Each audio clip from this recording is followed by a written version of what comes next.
The following program contains information regarding medical conditions relating to physical pain and disorders which cause pain. While it is possible to use this information as a self-assessment tool, this presentation is not to be used as a substitute for medical diagnosis or treatment. In the case of any pain, the viewer is encouraged to immediately seek the attention of a physician in order to consider the possibility of serious illness. One morning I woke up in excruciating pain. I couldn't move my head in any direction, and I really didn't know what to do. I was standing perfectly still in a store, waiting at the counter, when all of a sudden, my entire right leg, from thigh to toes, felt like it went to sleep on me.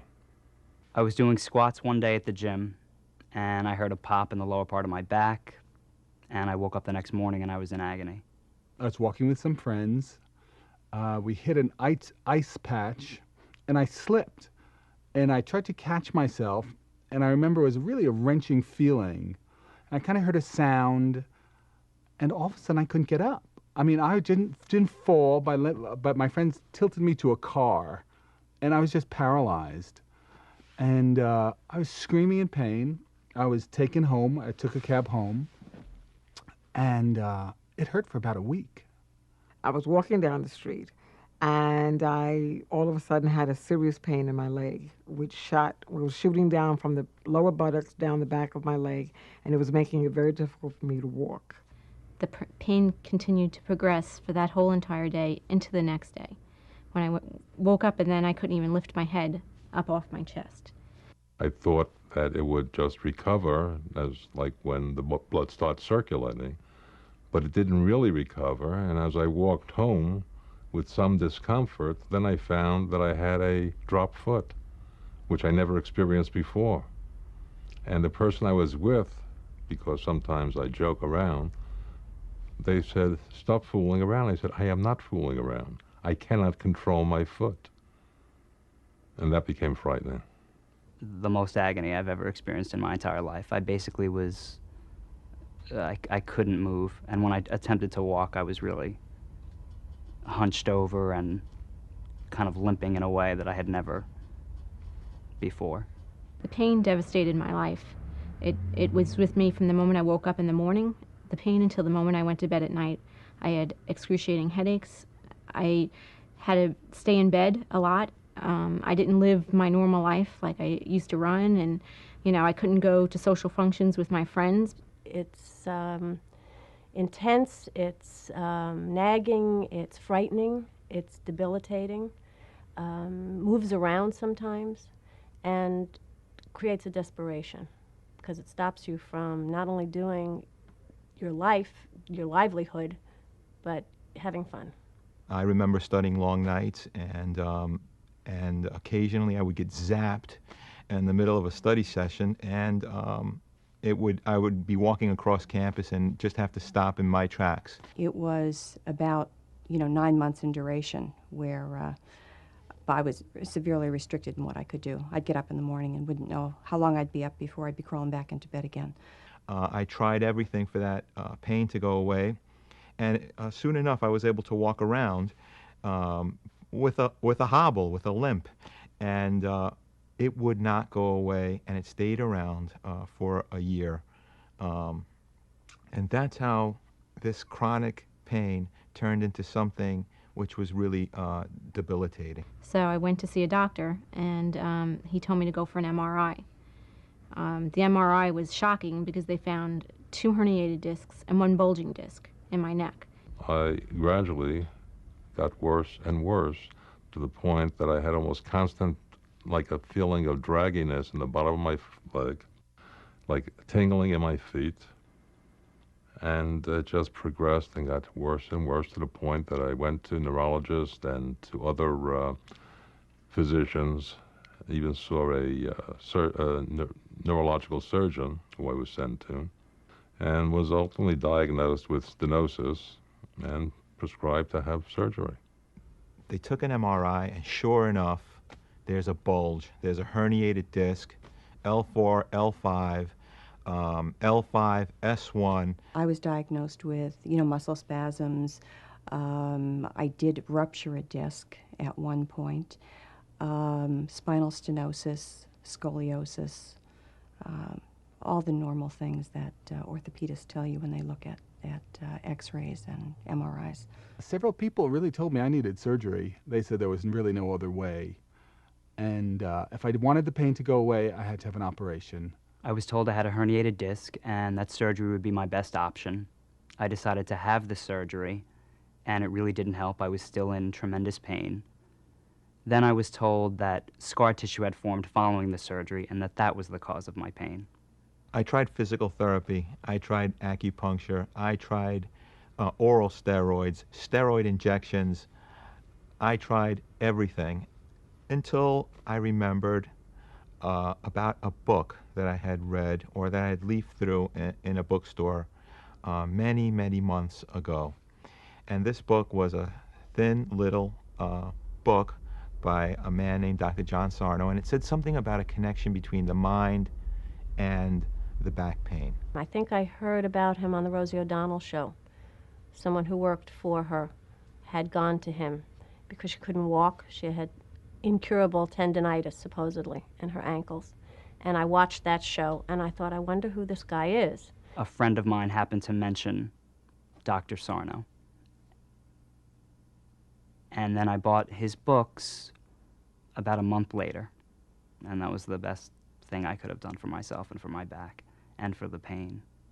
A friend of mine went to Dr. Sarno about a month before, and he told me that he'd pay for the bill if it didn't work. And I said, well, just pay for it now because I can't work. I mean, I've done everything. How is this guy, by just going to a lecture, going to do anything? I mean, it was hopeless. I was already on all kinds of medication, anti-inflammatory, painkillers, and it stopped working. And I just thought it was ridiculous. But I had nowhere else to go. Dr. John E. Sarno, a graduate of the College of Physicians and Surgeons of Columbia University, is professor of clinical rehabilitation medicine at New York University School of Medicine and attending physician at the Rusk Institute of Rehabilitation Medicine of New York University Medical Center. Since 1973, I have focused my research and clinical practice on mind-body disorders, most particularly a condition that appears to be responsible for the majority of common back, neck, arm, and leg pain complaints. I've written 3 books on the subject and treated thousands of people with chronic, severe, often disabling pain. Lectures are the cornerstone of my treatment program, and since both my lectures and books have helped large numbers of people to become pain-free, it was concluded that a video presentation of my lectures would be of great value to viewers. That is the purpose of this video and the program you are about to see. I hope that it will help you to become pain-free. Welcome. Let's begin this by talking about why we're all here. Why are you here? Dr. Sarno, I've had severe pain in my lower back, which shoots down to my left leg and makes my left foot numb for the last 7 years. I've had an MRI and it shows that I have 2 herniated discs and 1 ruptured disc. The pain is terrible. It consumes my life. I can't play with my children. I've been told I need surgery. I've read your book and I feel a little bit better now. Can you help me with this? Dr. Sarno, I've had bad lower back pain for about a year now, and the pain went into my legs. And I did take an MRI, and they said I had 2 bulging discs.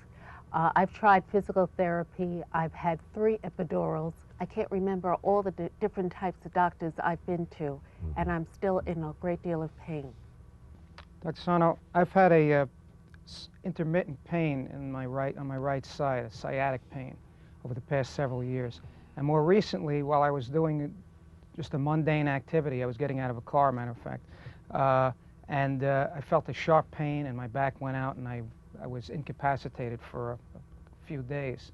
I then learned about your book, which I read, and after reading the book, the pain subsided. So I'm here to find out more about what you have to say. About a year ago, Dr. Sarno, I was doing some strenuous exercising and stretching to where I actually could touch my chest to the floor. And one day I just heard a pop. And after that, it was just a series of excruciating pain that would come and go. I, too, have been through a lot of different treatments. I've been told I had scoliosis. I've been told I had herniated disc. I've been told I had fused facets, an extra facet. And I just came here to hope that this treatment could work. I had had a lot of pain for many years and just lived with it. And then one morning I was in the shower and I also heard a pop, and I was down and out, and I was paralyzed for 30 days. And when I got well, I went and had an MRI, and they said I had severe arthritis of the spine, and did treatments to live with it. And then for years it went in and out, and was well. I was well sometime and then bad again. And then recently I had like a very bad month, and a friend of mine told me about your books, which I had read and thought, well, I have arthritis of the spine, so it didn't apply to me. But then I started to read it and see that I was on every single page in the book, and said I needed to come and see you. Dr. Sarno, about 10 years ago I started having back pain. I would have episodes that would come and then they would go. About 5 years ago I had an MRI done, and it revealed a herniated disc, a transitional vertebra, and degenerative disc disease. Since then I've been in chronic pain, and it's basically consumed my life pretty much. And after having tried many therapies, been told I should have surgery, I shouldn't have surgery, I just have nowhere else to go than right here.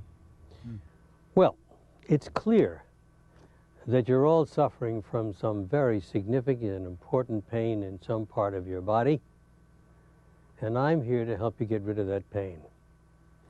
You've all been diagnosed with a variety of abnormalities and other conditions, disc problems, for example, arthritis of the spine, fibromyalgia, and you've been told that these things are the cause of your pain. Well, we're going to talk about that.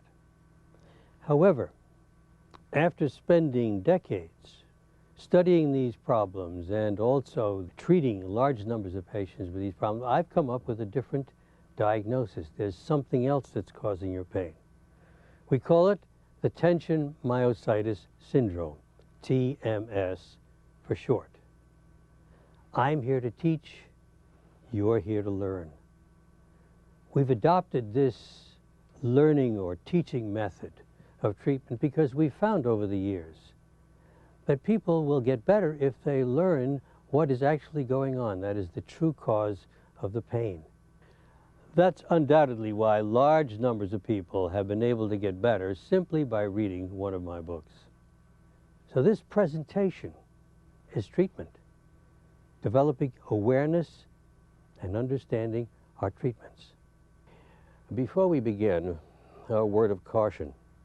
Pain can have many causes, and it's essential that before one assumes that the disorder we're going to be describing here is the cause of your pain, that one will have been studied and examined by one's doctor, and anything really serious like cancer and so on has been ruled out. I assume that in all of your cases here that is the case. So let's begin. The first section is going to be on the physical manifestations of this disorder. That is, what is the nature of this physical process that's going on in your body that's causing the pain, rather than the many other diagnoses that you mentioned before. We call this disorder the tension myositis syndrome, TMS for short, and I'll be using that term to make it easier as we go along. Actually, if I were putting a name on this today, it would probably be somewhat different, because tension does apply to the psychological factors, not muscle tension, but myo does refer to muscle, and itis represents a change of state. So it was obvious when we first started working with this that muscle was the primary tissue involved, and indeed it was the muscles of the neck, the shoulders, the back, and the buttocks, all collectively known as postural muscles. As we went along, however, through the years it became obvious, and your histories make this very clear, that a variety of spinal nerves can be involved, which means you might get pain down your leg or down your arm, indeed almost anywhere in your back or chest. And then even later, we realized that a number of tendons, any tendon literally, in your arms or legs could be involved. So we were dealing with a very, very different animal than one just involving muscle, which we thought at the beginning. And that's why we use the term syndrome. The word syndrome in medicine refers to any disorder that has multiple manifestations. And by gum, if any disorder warranted that, it's TMS, because with TMS you can have pain virtually anywhere from the top of your head down to the tip of your toes. This slide has to do with the physical process that's involved in TMS. There is a physical process. This pain is real. It's not in your imagination just because it emanates. It's induced by something going on in the brain. And what's involved is that emotions in the unconscious, and we'll talk a lot about rage later on, produces abnormal activity in the autonomic nervous system. Now, I have to tell you a word about what that system is. It's the one that controls all involuntary functions in the body.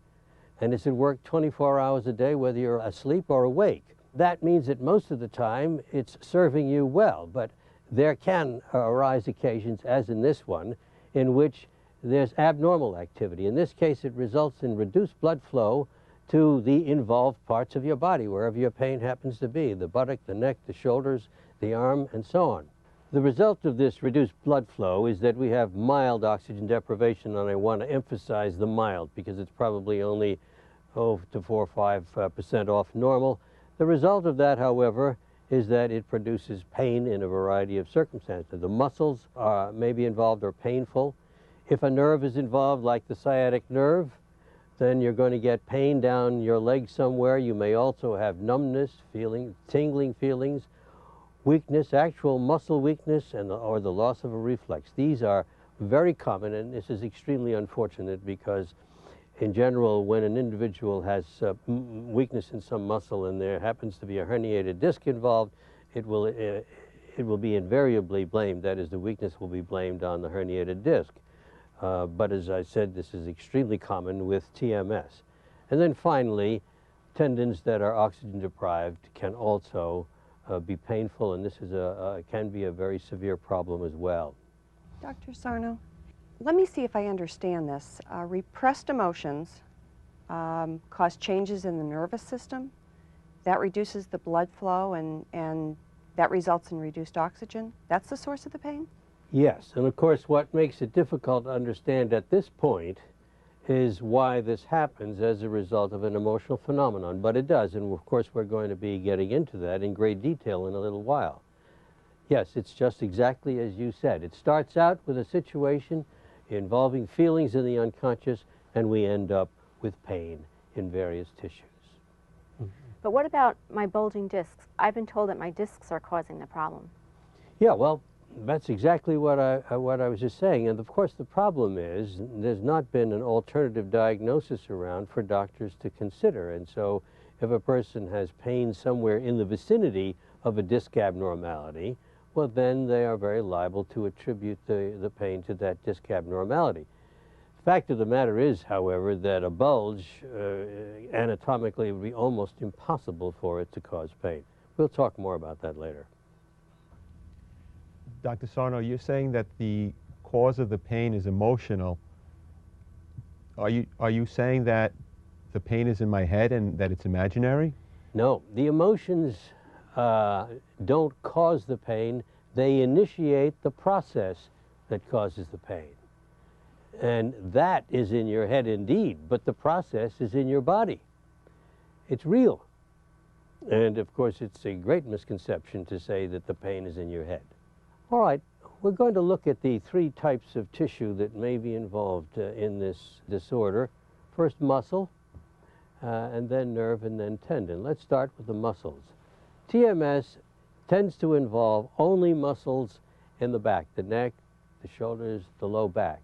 It does not involve arm muscles, for example, or leg muscles. We can't see the leg down here. And it can actually occur anywhere. However, there are 3 areas that are most important in this syndrome, and that is the buttock area here, and then the so-called small of the back, and then the shoulders. Remember that the pain of TMS can involve any muscle, however, But the commonest areas are down here. Perhaps 60 to 65% of patients will have the problem in this area, and that includes the small of the back as well, and about 20 to 25% here, and then the rest of them are scattered throughout the rest of the back. The one thing that's important to note here, however, and this made a great impression on me when I realized this many years ago, is that no matter where your pain is in these muscles, there are certain muscles that will hurt when we press on them. And I'm referring to an area here, here, in the small of the back here on both sides, and in the top of the shoulders. Now, why that's important is that, for example, someone would come in with pain and they'd say it'd be involving this area. Why in the world would they have pain when we press on the muscles here and here and here and up here? The answer, of course, is that this disorder was originating in the brain. It's the brain that sets up this situation the way it does.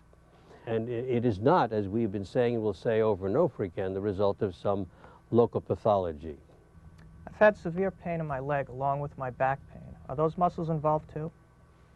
Pain in your leg. Generally, as I said, the muscles in the leg are not involved with TMS, but pain in the leg usually means that a nerve has been involved, and that's very common, or a tendon. So it depends exactly on where the pain is. The second type of tissue which may be involved is nerve, and this can be extremely important. What you see here is that any of the spinal nerves from the neck down through the thorax and the lumbar area. You can see the beginnings of the sciatic nerve here, and we'll go into greater detail about that in a moment, and the brachial plexus up here. Dr. Sarno? I've had tingling down my leg, and I really found it to be quite frightening. I mean, who knows what it could be? The doctors couldn't find anything wrong. That's a very common symptom. Actually, it is fairly frightening, but it usually means that the nerve that's involved is very mildly involved. But this is very common with TMS. It means that the brain has, there's been mild oxygen deprivation to the nerve that feeds that part of your leg.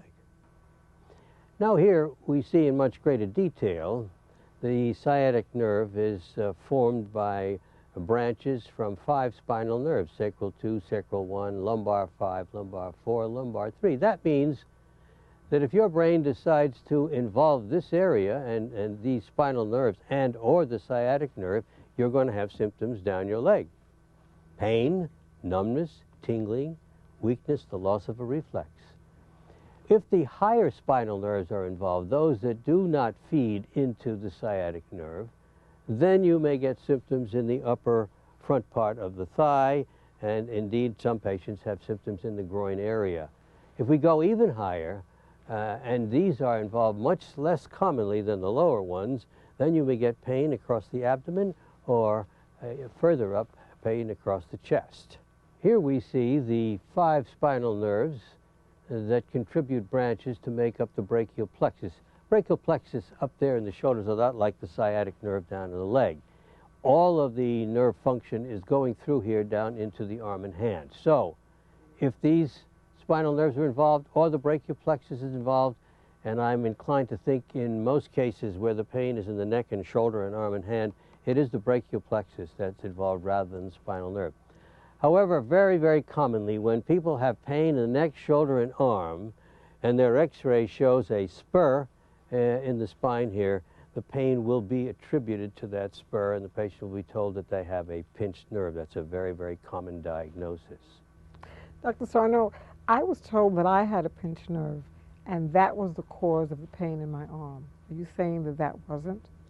Yeah, well, that's precisely the point. Actually, it would, I think, be very difficult for a spur in that area to cause any trouble because the foramen, the hole through which the nerve passes, is usually large enough and so that it's got to be almost totally obliterated to cause the pain.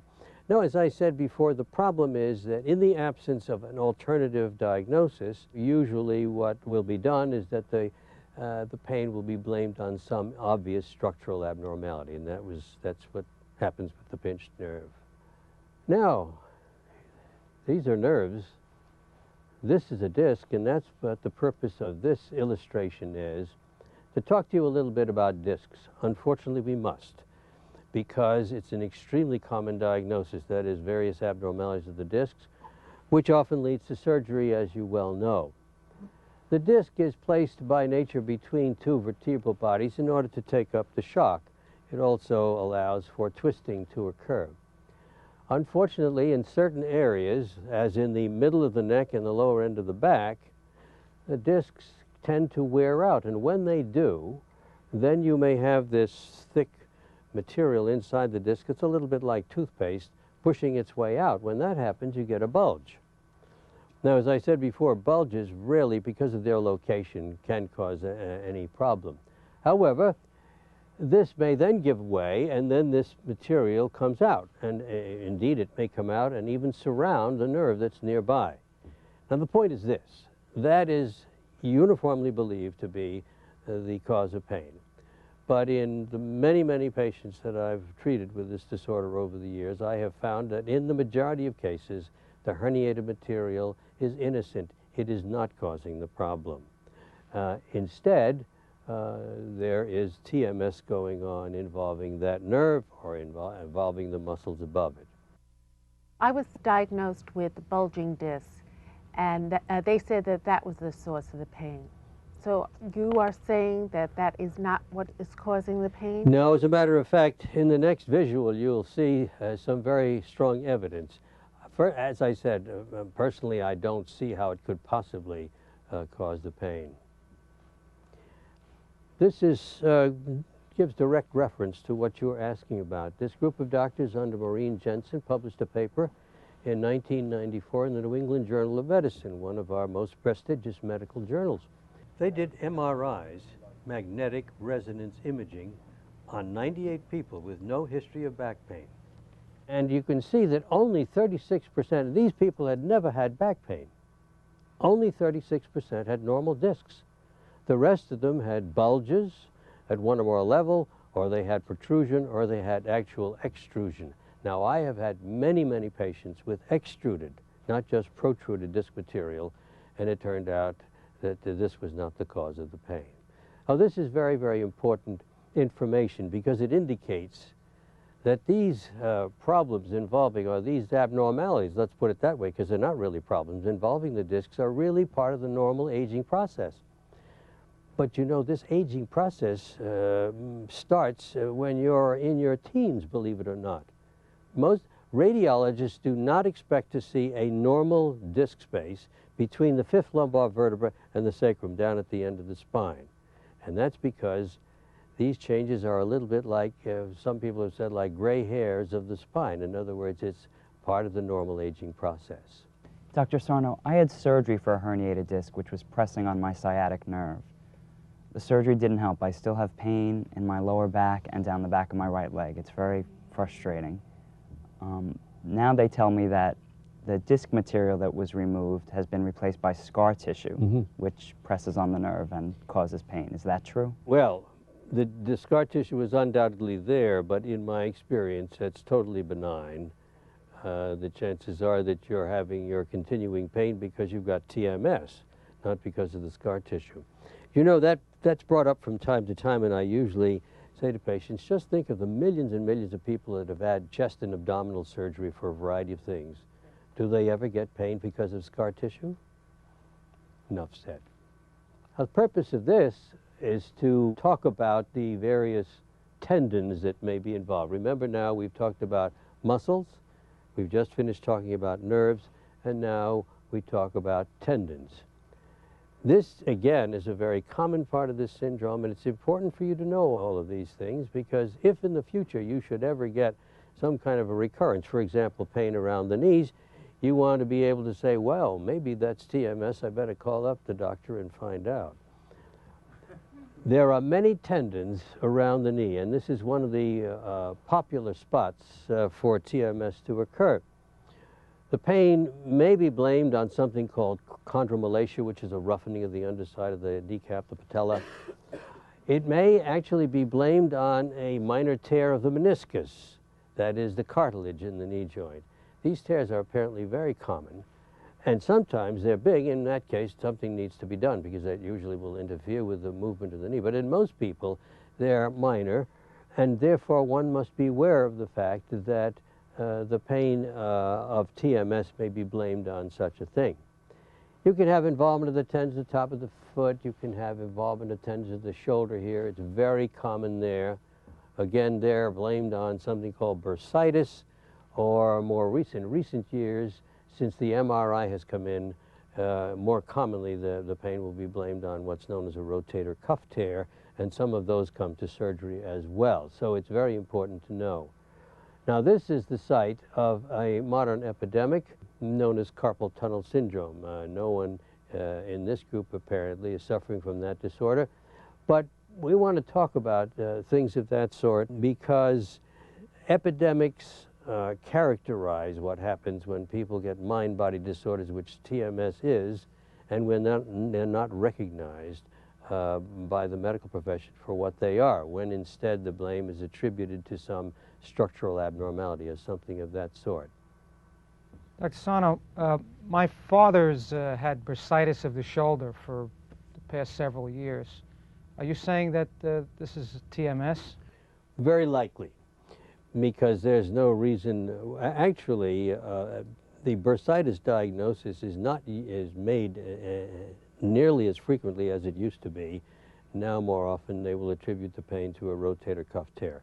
But yes, it's very likely that your father's pain is due to TMS of the tendons. You can see lots of tendinous structures attaching to the bone there. Dr. Sarno, a few years ago I had severe pain in my knee, and I was told I had a torn meniscus. I was afraid to have surgery, and eventually the pain went away. Well, that's a perfect example of what I said a moment ago. You know, it's interesting. The brain will often choose the site of TMS where it knows something is going on. Now, that sounds weird, but probably that's one of the reasons why people get so much low back pain, because of the disc abnormalities there. And indeed, rotator cuffs do tear, but apparently it's not painful at all, and it's fairly common in elderly people.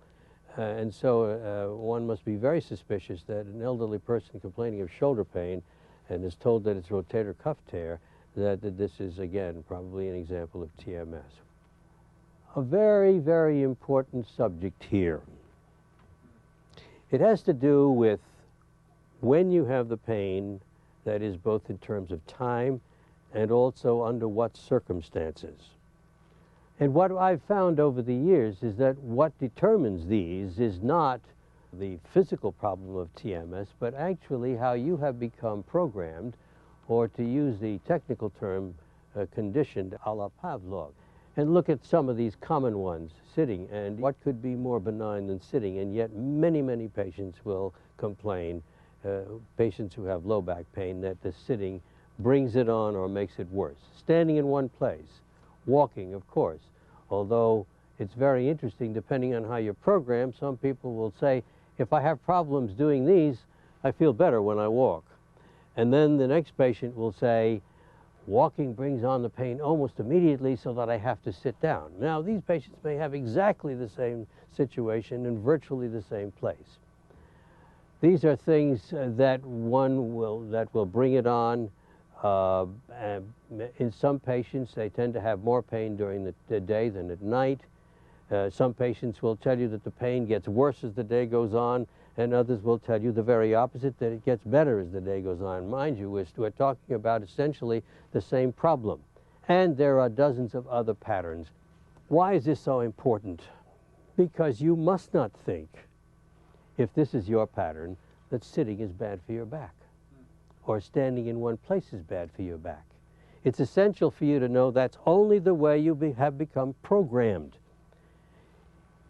Conditioning, to give you the idea, you all, I'm sure, have heard of Pavlov's famous experiments where he would present his dogs with food and then ring a bell at the same time, and he got them programmed to expect the presentation of food with the ringing of the bell. Well, after a while, of course, he would ring the bell, not present food, but the dogs would begin to salivate. Well, now what you must understand is that sitting may be your bell, or walking, or a certain time of the day or night. And that's important so that you don't think that this is something that you've got to get over, some physical problem you've got to get over. All you have to do is understand that this is what you've got and go through the therapeutic process here, and you will become deprogrammed, deconditioned. I play tennis hard and I have no pain. Yet when I bend over to pick up a laundry basket, I get pain in my lower back, and I was wondering why. Is this what you're talking about? This is exactly what I'm talking about. The tennis is not the bell for you, but picking up a laundry basket is the bell. I had a patient once who did heavy labor all day long. He owned his own truck, and he would load and unload and deliver, and he never had pain when he did that. He only had pain when he leaned over the sink to shave in the morning. That's how he was programmed. Yes. Dr. Sarno, I could sit in my car and drive for hours and I'm fine, but as soon as I'm at my desk for more than 20 minutes, I have to get up and walk around or lie down. Is this what you mean by conditioning? One could almost wonder if it wasn't your job that you didn't like. I like my job. But that, you do like your job. I do like my yes, job. that's a perfect example of conditioning, exactly. Now, another very important clinical characteristic of this disorder has to do with what's going on at the moment that the pain begins. Most people with this, I'm sure all of you have had the experience of having episodes of pain. In other words, you'll have an attack and then you'll get better, probably not entirely better, but considerably better, and then a few months later you'll have another acute attack. And it's these acute episodes that we're referring to now. This pain can come on, the pain of TMS can come on gradually, but in many cases the person is doing something, lifting something or carrying something, playing a sport. Many patients, you mentioned tennis, will say that I reached for this difficult shot and I suddenly got this pain in my back. Or performing some sort of exercise routine or lifting weights. Very often minor injuries. The brain will take advantage of the situation and start up the process. The point is that you must know that these things are triggers, that they are not the cause of the pain. That's a very important distinction. What do we mean by trigger? It means that your brain was ready to start this process up. And remember, as you're going to see, the process has to do with psychological things rather than physical things. And the brain is actually very clever about this because it wants you very much to associate your symptoms with something physical. I hurt myself. There's something wrong with my back. I hurt myself doing one of these things. And that's why this is a logical time for it perhaps to start the process up when you happen to be doing something physical. And the other thing that I should mention with reference to this is that people often talk about injuries, old injuries, and they'll refer back to something that happened maybe 5 or 10 years ago and think that every time they get a recurrent attack of pain now, it's because of that old injury. And once more, it's important for you to know that the body tends to heal itself thoroughly, completely, that we have wonderful mechanisms for healing, and there's no such thing as recurrent pain from an old injury.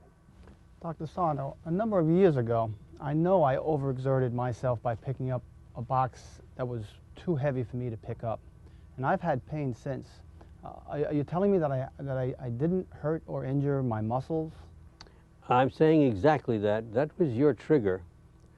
In fact, you say you've had pain ever since. If you had hurt yourself, you probably would, the pain would be gone in a few days, and that would be the end of it. There's a very important principle involved here, however. People often think that it's dangerous to lift up weights, it's dangerous to lift things, and so on. If you can lift something, and if you are a weightlifter and it's a very heavy weight, it means it's not dangerous for you. You can't hurt your back in any way. If you can't lift it, it's too heavy for you. If you can lift it, it's not too heavy for you. But this is a very common misconception, that you can hurt the muscles in your back from lifting. What happened was that that's when your TMS began. Dr. Sarno, there must be some weight that's too heavy to pick up. Can I hurt myself by lifting or picking up something that's too heavy for me? If you can lift it up, it's not too heavy, as I just said. All right, we've completed the first section now. We've talked about the physical manifestations, and let me remind you once more that the pain of TMS is real, it's physical. When we come back, we're going to go into the question of who gets TMS.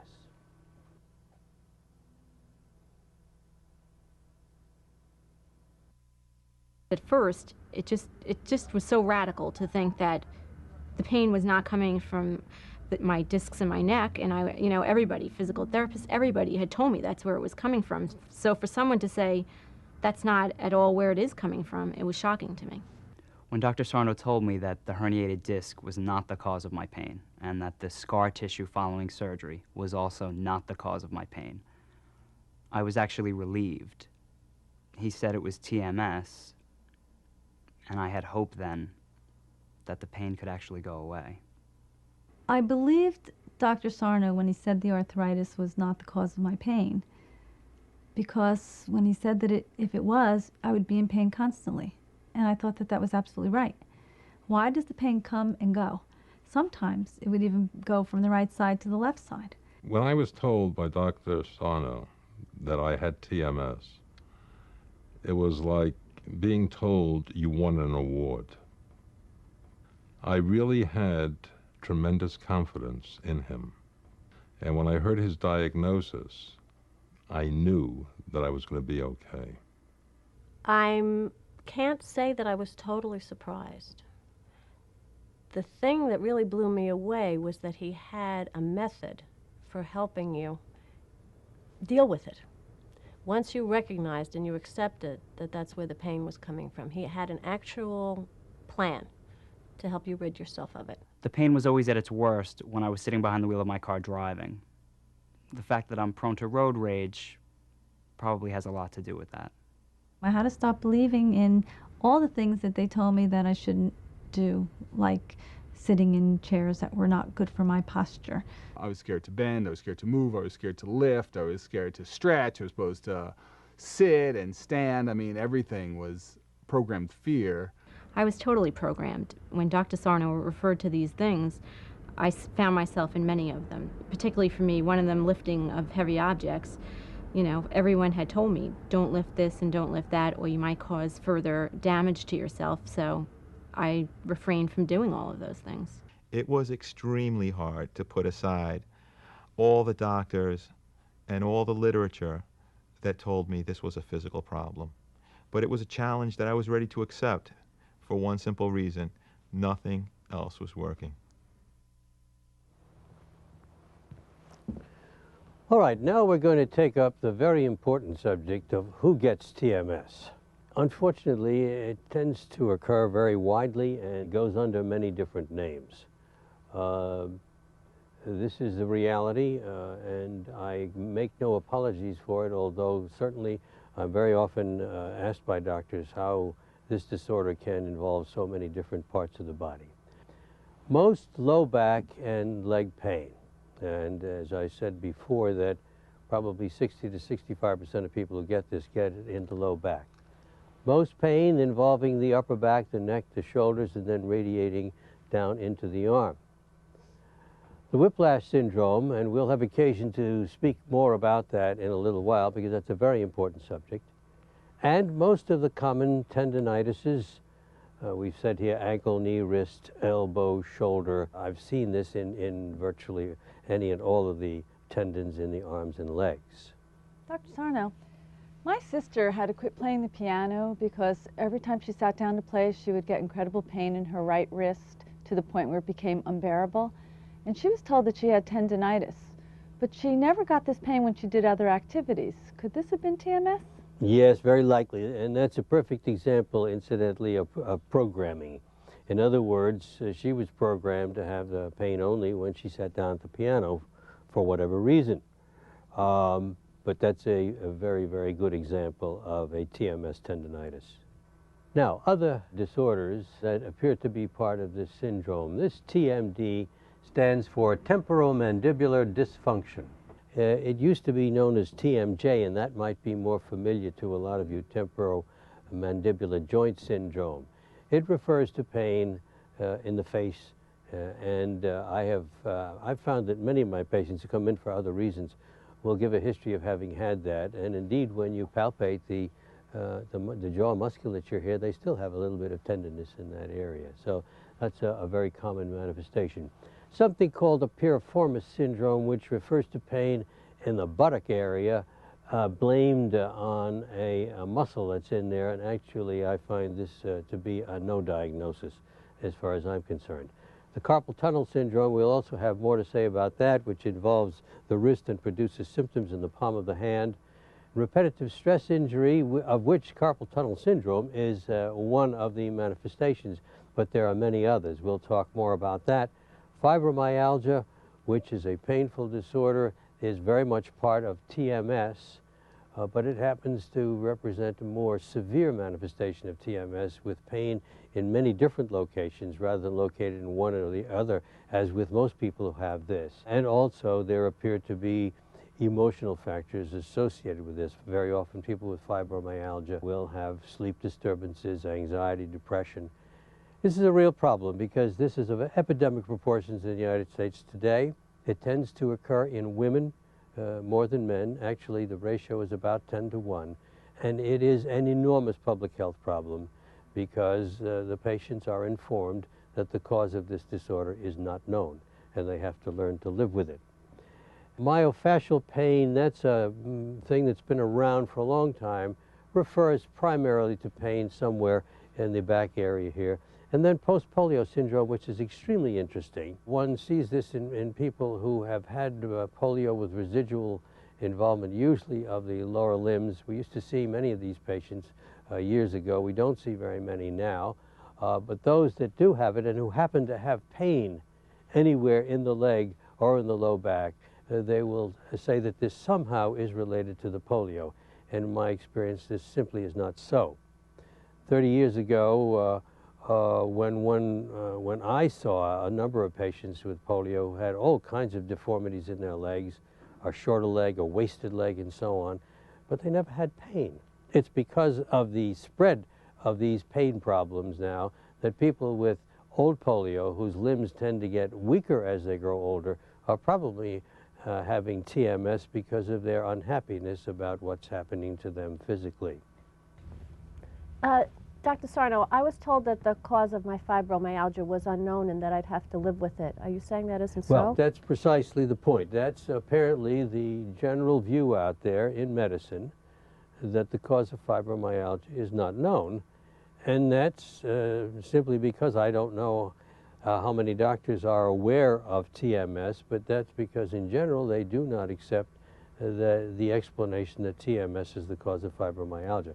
And it's perfectly clear from all the patients that I've had with this that that's exactly what's going on. Then they tend to get better.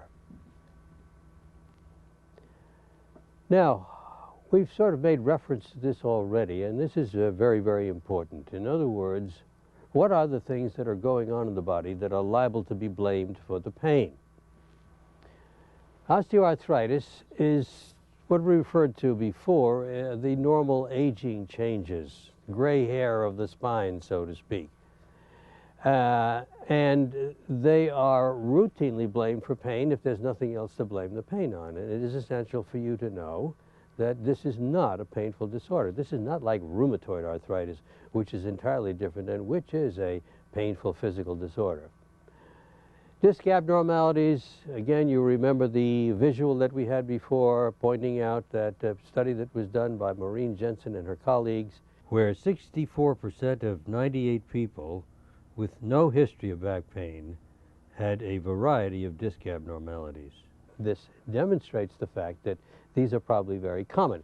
But if you have TMS in the low back, for example, and if there is a disc abnormality demonstrated on your MRI or CT scan, then inevitably you will be told that that is the cause of your pain. Scoliosis is an alignment abnormality. And it occurs more often in women than in men. Actually, it usually starts in teens. And the alignment that I'm referring to, when you look at the spine from front, it's straight up and down. When you look at the side, it's curved in a different way. Well, what happens with scoliosis is that there's a curvature sort of like that. It's almost like an S-curve, and there are various kinds. Teenage girls who have this do not have pain, but teenage girls have a way of becoming adult women. And if an adult woman has pain in the back and scoliosis at the same time, they will be told that that's the reason for the pain. In my experience, this simply is not so. This is another alignment abnormality. In this one, there's a small piece of bone missing. In this one, there's an extra bone. In none of these cases do I find that these are responsible for the pain, but again, will always be blamed for the pain. I was told that I had scoliosis, and that was causing my back to hurt. So you're saying that it's not the curvature of the spine that's causing me the pain? That's exactly right. In my experience, it is not. And oh, I've seen many, many women with this disorder, and it's clearly not the cause of the pain. Now, these are additional structural abnormalities that are routinely blamed for pain. This refers to the fact that as we get older, the canal, the bony canal at the lower end of the spine tends to get narrow, and that's because of the extra bits of bone that grow in there. It's very common.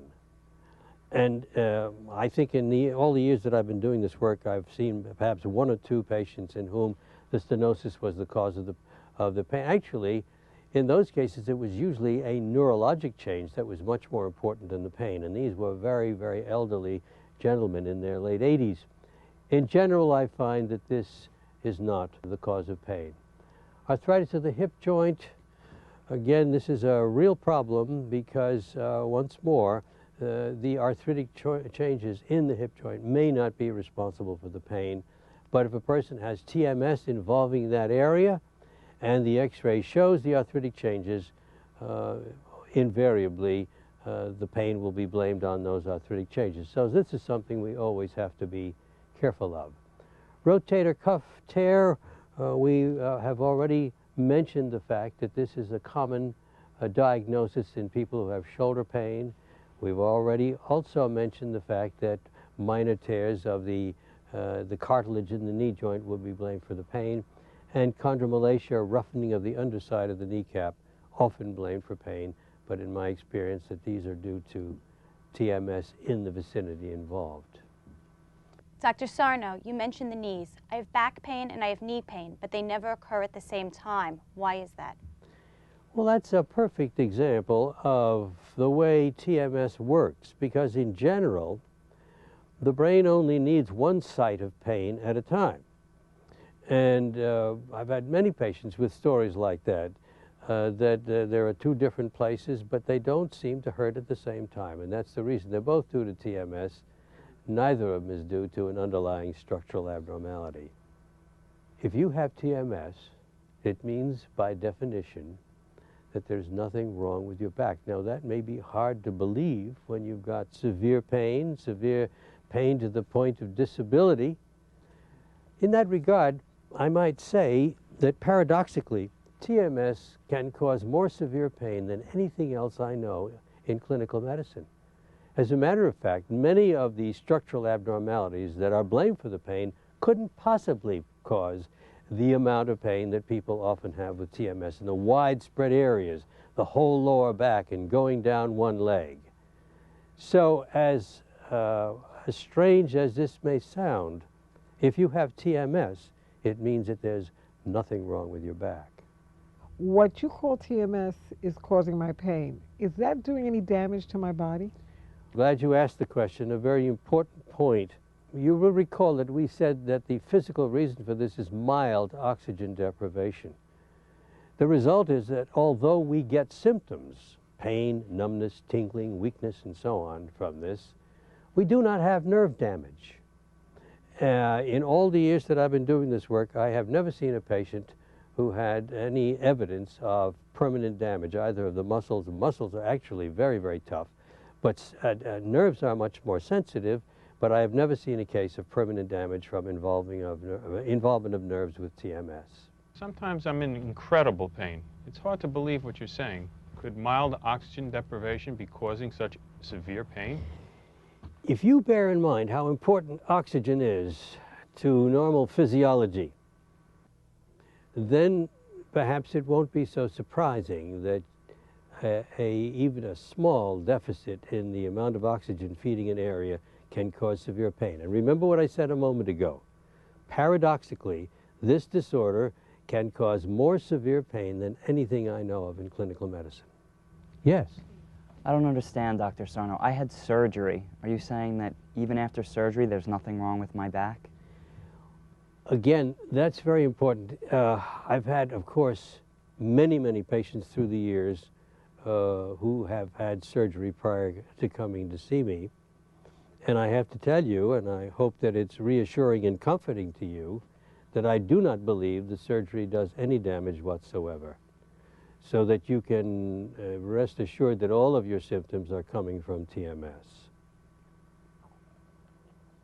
Now, we've mentioned carpal tunnel syndrome on a couple of occasions, and I have said that this is an example of TMS working at the wrist. Something interesting. You notice here that between the years of 1989 and 1994, and this is when carpal tunnel syndrome began to pick up steam as a disorder, so to speak, there was a 467% increase in people claiming disability. And you see, this bit of information came from the business section of the New York Times, because the insurance companies who are having to pay these disability claims found that this to be a totally unexpected phenomenon. They never counted on this at all. What happened is that larger and larger numbers of people were getting carpal tunnel syndrome. And here it is, a manifestation of TMS. But that is the way mind-body disorders like carpal tunnel syndrome, like low back pain, neck pain, and all the others we mentioned, they tend to spread in epidemic fashion like that when they have not been identified for what they really are, and, believe it or not, if they happen to be in vogue. That is also a factor. And that's why you get something like this with this monumental increase in incidence over a period of 5 years.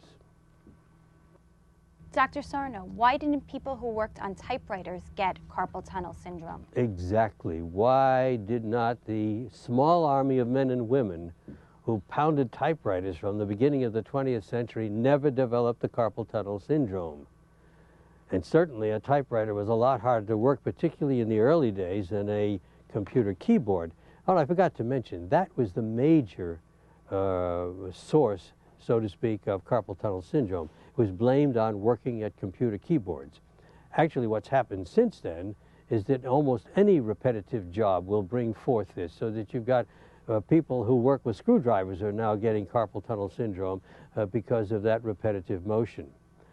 But, of course, the answer to your question is it's obviously that this is part of TMS, and these mind-body disorders spread in epidemic fashion. Now, here's another epidemic, which again is quite remarkable. In this one, and this again, the information was published in the New York Times, great medical journal, you know, I get a lot of good information from the New York Times about what's going on medically. Here, little Norway, with a population of only 4.2 million people, had 70,000 people claiming disability based on whiplash. Now, what is whiplash? You're in a car, it's hit from behind, and no fractures occur, no dislocations or anything of that sort, but sometime thereafter, sometimes within minutes and sometimes within a few days, you begin to have pain in the neck and in the shoulders. Of course, the accident is blamed for the pain. However, instead of this resolving in a matter of a few days, the patients will often have the pain go on for weeks and months and so on, and people can become disabled. Well, when this happened in Norway, the doctors were absolutely astonished at what was going on, and they couldn't understand how such a thing could happen, except that they wondered if perhaps Norway's very generous social medical insurance system might somehow be responsible for it. So what they did was to go to a country that actually did not have a similar social medical system, Lithuania, and they went to a large city in Lithuania, got the names of 202 people who had been involved in rear-end collisions, 202 accident victims, 1 to 3 years before the study. They then went out and found so-called controls, people who had never been involved in such an accident. 202 people, they matched them with these people for age and sex, and then they asked some questions. How many of you have never had neck pain? And you see the numbers are almost identical. which means that in Norway, whiplash syndrome was of epidemic proportions. In Lithuania, it didn't exist. When they asked the questions of how many did have pain, the numbers were fairly close. Now, this is an incredible phenomenon, but it demonstrates exactly what I've been saying to you. You all have back and neck and shoulder pain. You are part of an epidemic that's been going on in this country for many years and has actually been picking up steam. And how does this occur? When the disorder is not recognized medically for what it really is, and when it happens to be in vogue. Yes, sir? So it sounds like what you're saying is there's really no such thing as whiplash. Is that what you're saying? It sure looks that way to me. Now, it has become clear through the years that TMS is only one of many, many different physical situations that are the result of what's going on emotionally. And we call them equivalents. That means the same psychology is responsible for these things as well as the TMS. And as you will see, that they are very common things. I have found that most of the common headaches, tension headaches, migraine headaches, and incidentally, there's a very different physiologic mechanism for those two. In tension headaches, it appears to be the circulation of the small blood vessels in the scalp. Whereas in migraine headache, something happens to a blood vessel within the substance of the brain. And yet, it's been my experience that the psychology underlying them is exactly the same. It's the same psychology that underlies TMS. Many common skin conditions, we've just listed acne and eczema and hives here, but there are probably others that are not as well known as these. It seems as though the skin is very sensitive to what's going on emotionally. Cardiac palpitations, these are the ones that turn out to be very normal, and they're fairly common. I experienced them myself. It's a skip beat or something of that sort. And once an individual has been assured that there's nothing wrong with the heart, you can be quite comfortable that it's probably being initiated by emotional factors. Common allergies, hay fever, dusts, molds, and so on. And this always raises eyebrows. But in our experience, these allergic reactions are stimulated by the same sort of thing that produces TMS and these other things. And a tendency to frequent infections. Now, it's interesting. The allergic reactions are an example of hyperactivity or hypersensitivity of the immune system. In fact, that term is often used. Whereas the tendency to get frequent infections and colds is obviously an example of hypo, of less efficient activity of the immune system. And the crazy thing about all of this is that either of these things can occur as a result of what's going on in the mind. Dr. Sarno, hay fever is due to things that we breathe in. How could it be caused by stress? Well, that's why I said before that this one often raises eyebrows, because people say, just as you have, well, what about the pollens? And so on. But think about this.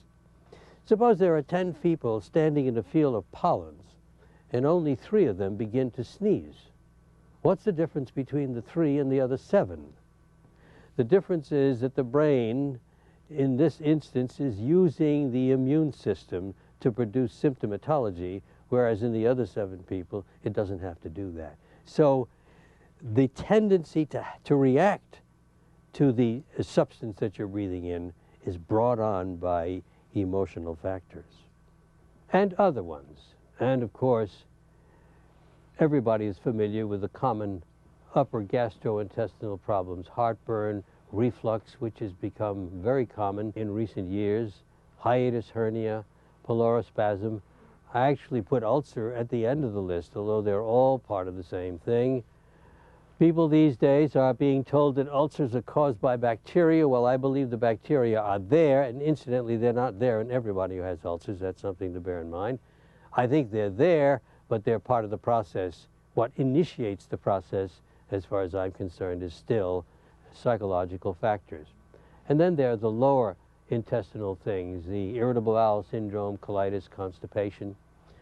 Frequent urination, of course, should always be checked out. In fact, any new symptom should always be checked out with your doctor. When we say that these things are equivalents, we mean that these can occur and are not due to any disease process or infectious process, something of that sort. Prostatitis in males, every good urologist knows that in the great majority of cases, prostatitis is tension-induced, psychologically induced. Dizziness, ringing in the ears can be serious, should always be checked out, but most commonly will be due to psychological factors. And then, as we said here, there are many others. These happen to be only the most common. Yes? Dr. Sarno, I've been diagnosed with irritable bowel syndrome. I also get pains that come up and down my leg from time to time. The two symptoms seem to alternate. They never happen at the same time. Are they both caused by TMS? They're not both caused by TMS. They are both examples of physical reactions that are being stimulated by the brain for psychological reasons.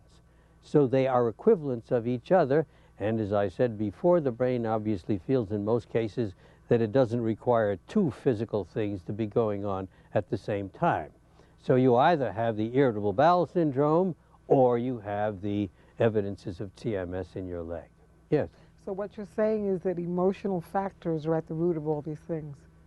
That's exactly right. Now, of course, at this point, we haven't talked about what they are.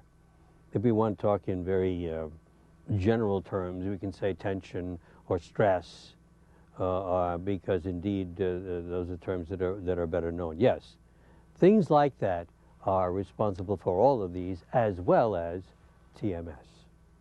Once more, if you have TMS, it means that by definition there's nothing wrong with your back. It means the structural abnormalities that have been blamed for the pain in your case are not causing the pain.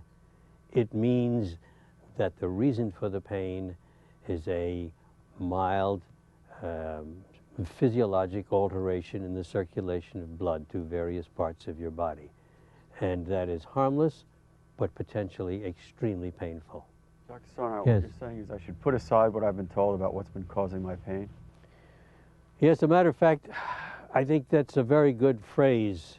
In general, you would probably all be wise, since you have TMS, to forget the things that you've been told about the cause of the pain and what's good for you to do and what's not good for you to do, what you have to do to protect your back, and so on. These bits of advice were obviously all given with the best of intentions, but they're all based upon a different diagnosis. And therefore, if you are to do well in getting rid of this problem that you have now, you would do well to forget everything you've ever been told. Yes? Dr. Sarno, you're saying that there's nothing wrong with my back. Then why does my back hurt so much? Because you've got TMS. And that means because there's mild oxygen deprivation to the muscles and perhaps the nerves back there. And that's probably as good a way as any of ending this section about who gets TMS, about the various disorders that are blamed for the pain when it's really due to TMS.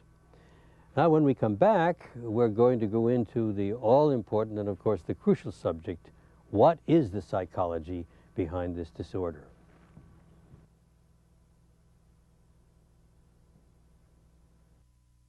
I didn't really think it would be possible to be cured by Dr. Sarno. After being told I had arthritis of the spine, I had 2 frozen discs, I've had an erupted disc, I had a torn knee meniscus. I didn't understand what Dr. Sarno's lecture would do for me. It was difficult to believe that the pain I was experiencing was something that was psychological when it was so severe. To hear Dr. Sarno say that there was nothing wrong with my back was probably the greatest thing I ever heard, because I knew that that meant the pain could go away. I was in shock, disbelief. I had so many different emotions because I hear I had an MRI that showed damage done to my neck, and he was saying something totally contradictory to what anyone else had said to me in the past. When Dr. Sarno said there was nothing wrong with my back, he said that after having validated the severe pain that I had been in and the restrictions that I had been experiencing in my life. And he also said, I believe I can help you. Let me explain what the source of the pain is. I was open to hearing another alternative at that point. I had recently been to my own surgeon he had examined me, and after a rather perfunctory exam said, "You're fine, there's nothing wrong with your back, you know, go on your way." He left. I sat there and I cried because I couldn't get out of bed in the morning.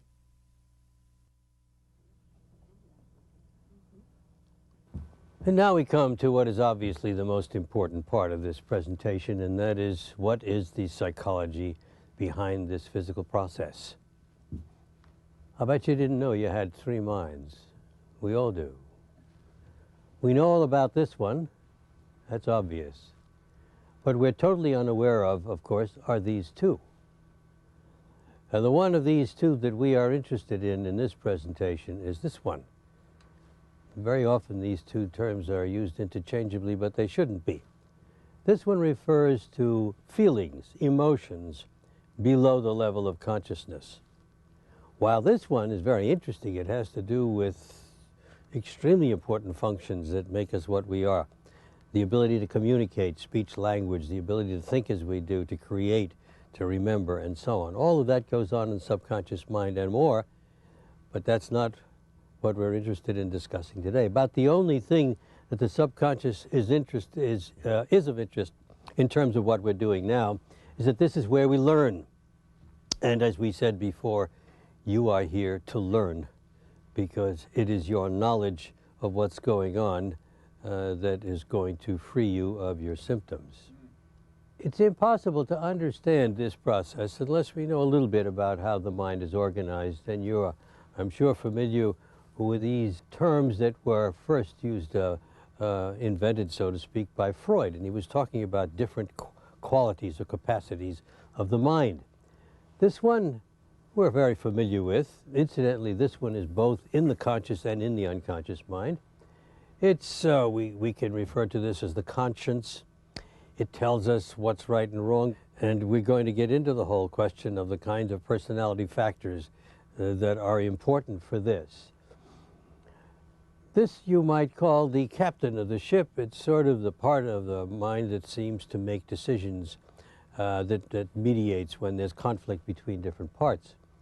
And there certainly is conflict, because this refers to the residual child in each of us. Not very flattering, as we'll see in a moment when we look at some of the characteristics of this residual child. But it appears to me that the conflict and the battle between these two is probably responsible for this disorder. When we generate emotions, and we do generate emotions in the unconscious, when you're angry consciously, you know about it. But what you don't realize is that you can also be angry unconsciously, in which case you will be totally unaware of it.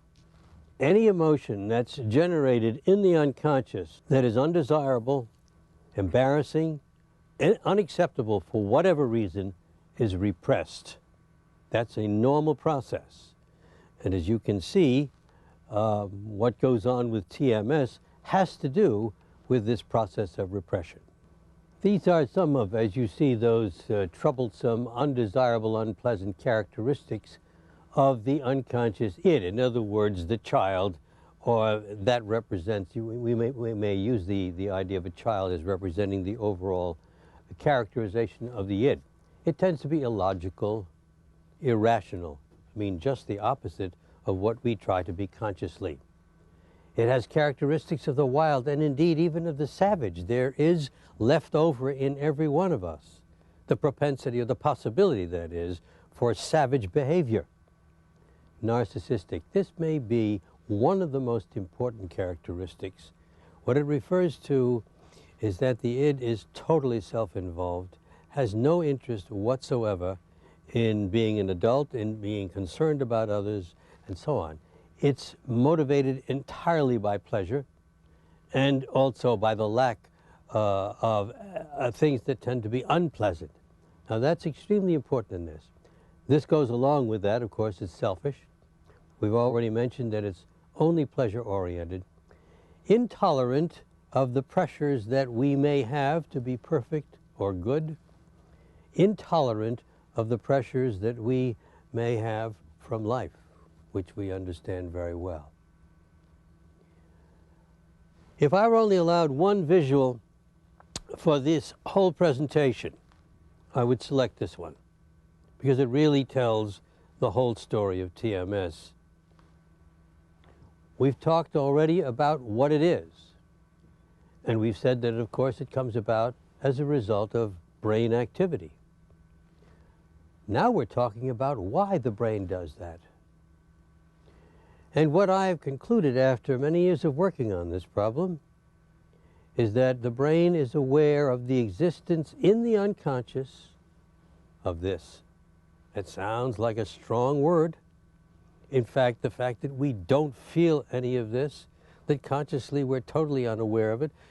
There are people that say, I never get angry. There are other people that say, oh, I get angry a lot.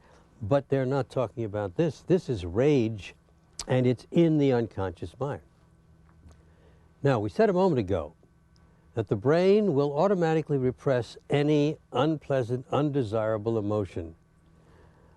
But for some reason or another, the brain's a little worried about this, because this is big, and it's strong. And indeed, like all emotions in the unconscious, it's threatening to come out. And that threat is what causes the brain to produce TMS. The purpose of the TMS is to enhance the process of repression. It's like reinforcements. It's like calling in the Marines. The brain is afraid that the repression is not going to work. This is going to escape. This is going to become conscious. You are going to be overtly enraged, and that's the brain considers a very dangerous situation. And so it creates TMS, as well as all the equivalents that we've already talked about. We said they all serve the same purpose. What is that purpose? To make sure that this remains repressed. Everyone knows I get angry all the time. Are you trying to say that's the cause of my pain? No. As a matter of fact, I'm saying that's not the cause of your pain, because your anger that you're aware of is up here. It's the rage that's down here that's the cause of your pain. Now, indeed, that anger up there may be related to this, but it is not the same as this. There's a very great difference. I don't feel rage. That is, I don't feel like I'm an angry person. How come I have back pain? Well, because you don't feel this because it's in the unconscious mind. Incidentally, one thing I neglected to say, I think we are all doing this. People who have not only TMS, but who have these other equivalents. And I'm afraid that there probably are people who develop other physical things quite different from this, who probably have this as a factor in that. This, I believe, is part of the human condition in Western society. I think if you went to a totally different culture, I mean really different, that you might find that this does not exist. But in Western society, and as we know, the influence of Western society and capitalism and so on spreads more and more around the world. I think those values that they get from us put them into the same category as we are. Now, while it's important to know about this, because this is obviously the thing that brings about or brings about the necessity for the TMS. Now I want to emphasize the fact that it doesn't do much good to dwell on this. Nothing we can do about it, it's there. What we have to think about are the factors that are responsible for that rage, and we're going to look at these one at a time. Anger generated in infancy and childhood, personality traits, and the realities of life. So Yes. if we all have rage, why doesn't everybody have TMS? We all have rage, and everybody doesn't have TMS because some bodies have stomach trouble, and some bodies have lower intestinal trouble, and other people have skin problems, and other people have headaches, and other people have allergies, and I can go on and on and on. We all have something. And as I said before, unfortunately, and one can't go into great detail about this, I think that this unconscious rage probably figures in a lot of more serious things, but that's not our subject today. Now we're going to look at each of the sources of this rage, and the first, of course, the experiences of infancy and childhood. It may seem hard to believe that even an infant can generate unconscious anger, But if the very important process of bonding between the infant and the mother, and I'm talking about the first few months of life, is not good for one reason or another, an infant can certainly generate anger. Now, the thing to remember about anger generated in the unconscious, it is that it's there forever. The unconscious, so to speak, is timeless. Any emotion that was generated 30 or 40 years ago of any significance is still going to be there, and of course, the anger is a very important one. Now, when we get into the later years of life, it's obvious that physical or sexual or emotional abuse is going to be responsible for very significant amounts of anger. And anger that's generated day in and day out becomes rage. So a child who's either neglected or who has parents who are putting too much pressure on it or are sometimes downright nasty emotionally will generate enormous amounts of anger, and that they stay with us. That stays with us for the rest of our lives. What we refer to here, the poor parenting, is what I was alluded to just a moment ago, and that is the fact that parents very innocently sometimes can behave in a way that causes a child to generate anger. The feelings that may result are not only rage, but shame, feelings of inferiority and helplessness. I think the childhood years probably are more important than we realize, because a lot of subtle things go on, and the abuse does not have to be of a major kind in order to leave some sort of a scar for the rest of the youngster's life. This one I believe to be probably the most important of the sources of anger. I'll say anger because remember that anger accumulated day in and day out becomes rage. What we're talking about here is that we tend to put ourselves under pressure, self-imposed pressures. Remember that word. Because what happens is that pressure of any kind is resented enormously by this leftover child in each of us. Remember what its characteristics are. You can imagine that it's not going to want to tolerate any kind of responsibility, any kind of pressure. So if we have the tendency to ask a great deal of ourselves, don't get hung up on the word perfectionism. Some people recognize that they are perfectionists. But if you find that you put yourself under pressure, if you find that you demand a great deal of yourself, if you find that you're very self-critical, that's what we're talking about.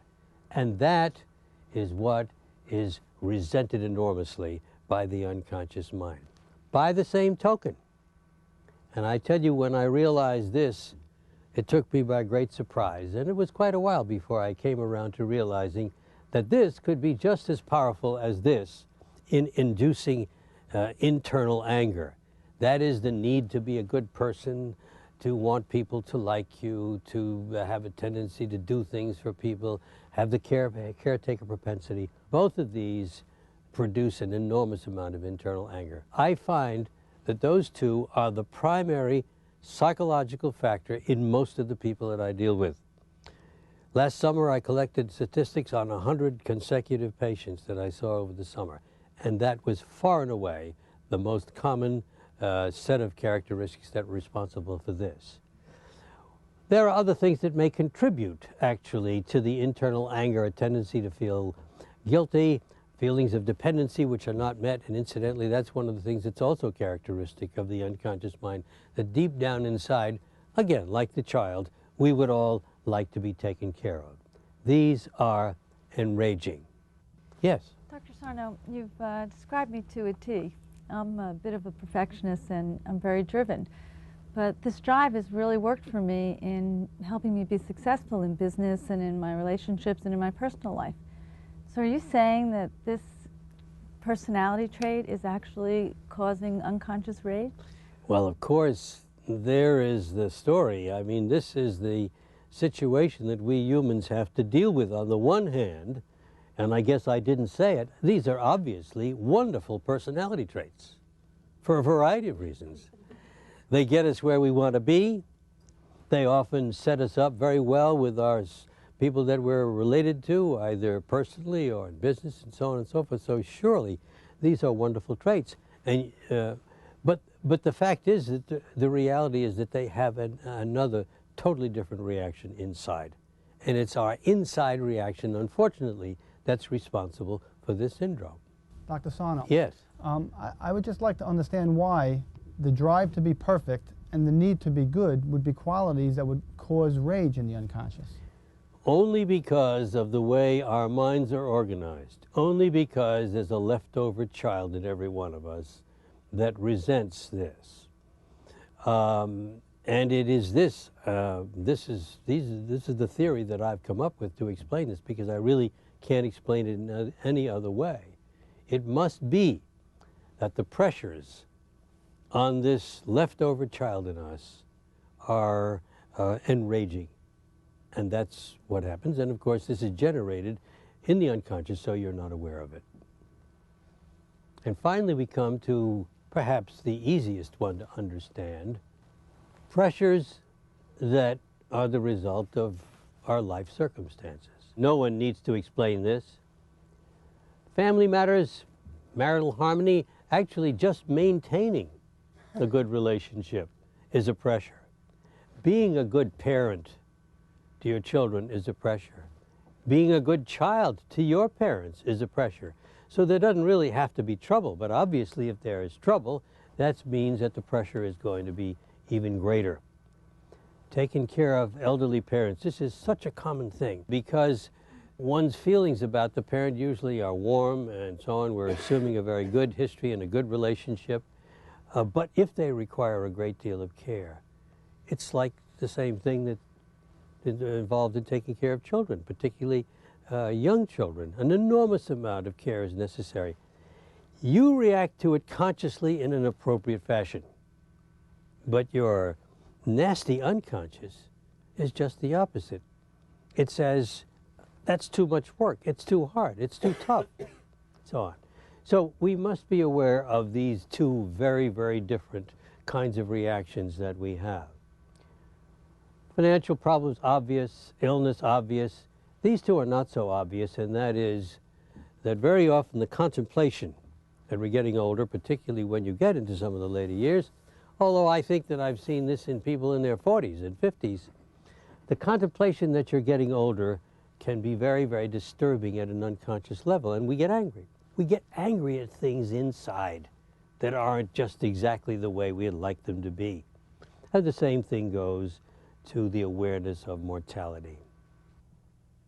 Dr. Sarno, yes. A lot of this is very real to me. Are you saying that my unconscious mind is furious at life's pressures? That's exactly what I'm saying. Not logical, not reasonable, but that's, I'm afraid, what goes on. Yes. Dr. Sarno, you just mentioned a lot of obvious things that might be causing pressure in my life, but do you mean to say that the personality factor is still the most important? Well, just think about it. You're a parent, for example. Now, if you're a parent that doesn't give a hoot, then you're not going to be generating a great deal of pressure, and you're not going to be getting angry on it. But on the other hand, if you're a parent who's very conscientious and who's very concerned about doing the right thing all the time, there's the answer to your question. Thanks. And that's why I believe that of the two sets, between the personality traits and these life pressures, the former is probably the more important. It's the way we are and the way we react to everything that goes on in our lives. Now, we talked before, in the section before this one, about the physical equivalence of TMS. What I'm about to tell you now would probably be controverted by people in the field of psychiatry or psychology. But I can't help that, because I've made these observations based upon many years and thousands of patients.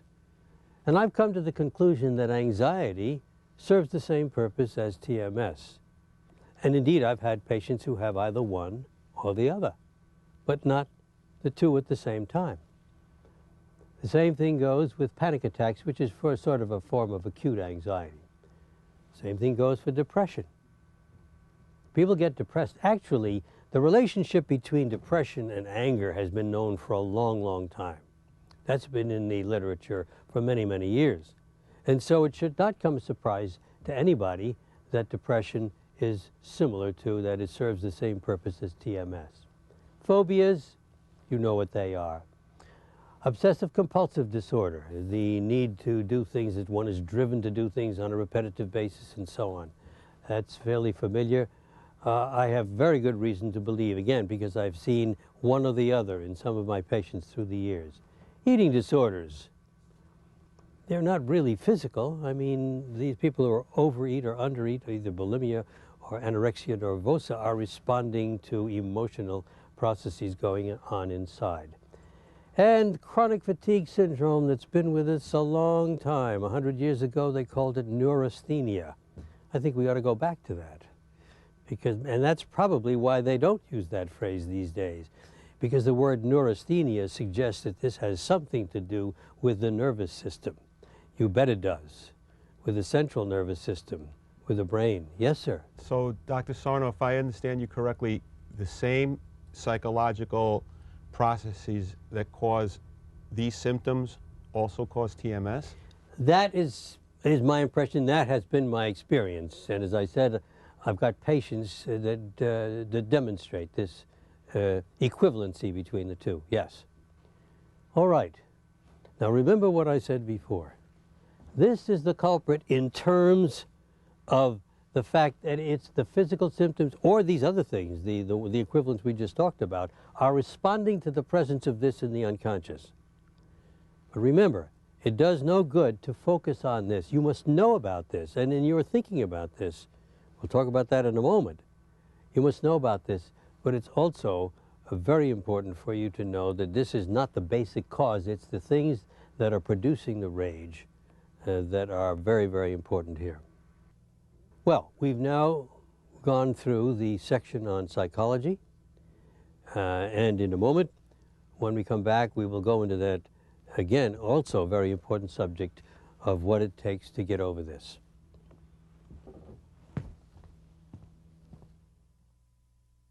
When Dr. Sarno said that unconscious rage was the source of the pain, I wasn't aware that I had any unconscious rage. It was a difficult thing for me to accept. Rage is not a word that I would use with respect to myself, and I actually feel that I manage my emotions very well. I didn't really know what that meant when he talked about that. I mean, I always thought it was on the surface. I thought I always expressed myself. I had no idea what he meant, and it took a little bit longer for me to understand what he was talking about, and for me to really get into his program. It wasn't difficult for me to accept the idea that there is such a thing as unconscious rage. In fact, I had always suspected or been in tune with the connection between your emotions and your physical body. I never thought of myself as being an angry person. I don't lose my temper. I don't go off into rages. And so I really didn't understand that. There's a difference I've learned, between conscious rage and unconscious rage. The unconscious rage is made up of our entire life, our entire being, and things that are happening presently. I mean, you feel like a failure. Like I can't deal with my emotions. I can't deal with the pressures that I have in my life. It's not a good feeling, and it doesn't fit within the context of who I see myself as. When Dr. Sarno speaks of things that make you happy on the outside and furious on the inside, in some ways I could identify with it as I thought about it. What I am aware of is that I'm a conscientious person, a polite person, and a very non-confrontational type person. I tend to hold back all my negative feelings and my anger, and that probably contributes to the process that causes the pain. When Dr. Sarno spoke of the life pressures and personalities, as far as personalities go, in the lecture he was saying if you're a perfectionist, or if you're a people pleaser, if you're a do-gooder, and I mean, it could have been every single one. I practically had all of them. And then in addition to it, he spoke of life pressures, and he's talking about illness and moving and different things like that, and I have them as well. I think These are the residual things that go into the unconscious rage that we feel. That brought together with things that manifest in their childhood and the stresses of everyday life, I think is what brought upon me the pains which I have come to feel. When I started to think about my sources of rage or anger, I started to go through the different phases, from infancy to self-imposed personality and to daily pressures in life. And I started to make the connection that although I'm a very driven person and I'm very responsible and I like to do the right thing, that these are all nice things that people will look at and say, oh, well, those are good qualities to have. But I realized that they are really a source of my rage, because there are things that you put on yourself that you really sort of can't measure up to in a way. After thinking about it, I believe the biggest source of my unconscious rage is my family. It's surprising to think that the people that you love the most can also contribute to your unconscious rage. But that's probably true. I work in a family practice with my father and my older brother, and I'm expected to do things a certain way, and I have certain family obligations that I can never really get out of, and that probably causes a lot of unconscious rage. Great periods of stress in my life, psychological stress, physical stress, has always manifested itself in some sort of pain syndrome, mostly having to do with trunk or limbs. I'm not a headache type person or a stomach ache type person necessarily, but mostly back aches, pains in arms, pains in legs, pains in neck. After having listened to him talk, I could see myself on every view graph, in every bit of his description, and I actually realized that what I was not dealing with was actually still there and manifesting itself in different ways. Well, here's what you've been waiting for. How do you get better? We said at the beginning, didn't we, that this presentation is the treatment. Now, what I hope to do now is to make clear to you why that is so, because when you come to think of it, that's a pretty preposterous kind of thing, isn't it?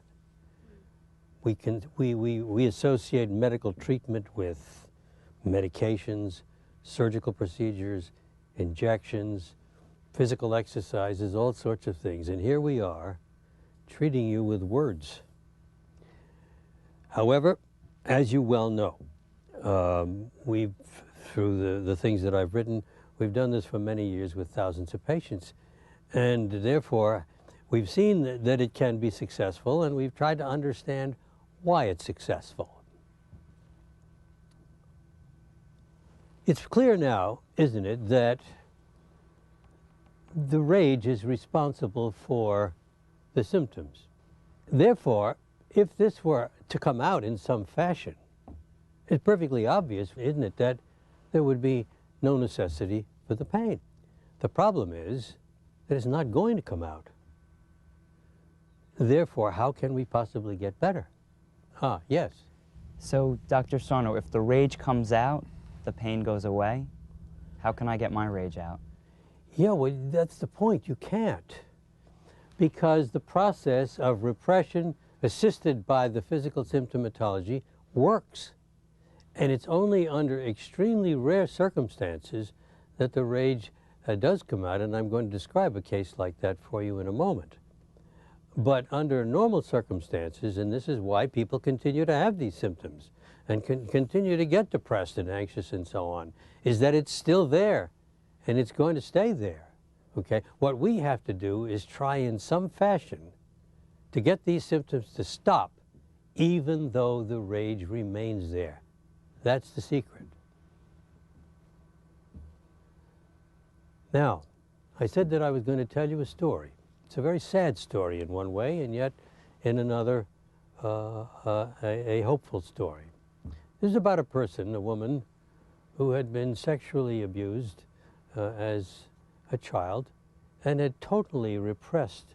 The experience had been so terrible, had totally repressed the memory of this for many, many years. Then it happened, and she must have been in her early 40s at this time, that she began to remember. And she decided that she would attend this meeting, this encounter group of other women in her community who had been victims of incest as well. And she said it was a very emotional experience. And on the day that she went to this meeting, she began to have back pain. Now, she knew all about TMS. She had been through the program. She said, well, I've got nothing to worry about. I mean, I know what this is. It'll probably go away because I know what it is, but it didn't go away. Over the next 48 hours, as the rage got closer to the surface, the pain increased. And she really didn't understand it. And then, of course, something happened. What I said almost never happens, happened in this case. She literally had an emotional explosion, and her description of this, of course, which is in one of my books, is very moving.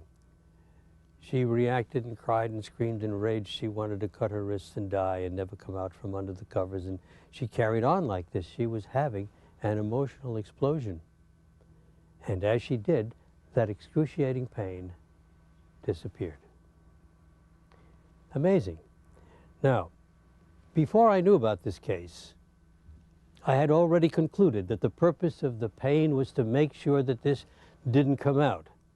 But boy, this certainly demonstrated that that was true, that that's exactly the way this works, because as soon as this terrible stuff came out, her pain disappeared. All right, now you're going to say to me, well, make my rage come out, so my pain will disappear. But as I said, I can't. Yes? Hey, Dr. Sarno, I fly into rages all the time. How come my pain doesn't go away? Yeah, because the anger that you're generating up here, you're aware of, and that has nothing to do with this. The anger that is responsible for this is in the unconscious, and that's very, very different. Indeed, the anger that you're generating up here may be a reaction to this. It may be what the psychologists call a displacement. But the point is, any anger that you're aware of has nothing to do with TMS. All right, now we come to the crucial question.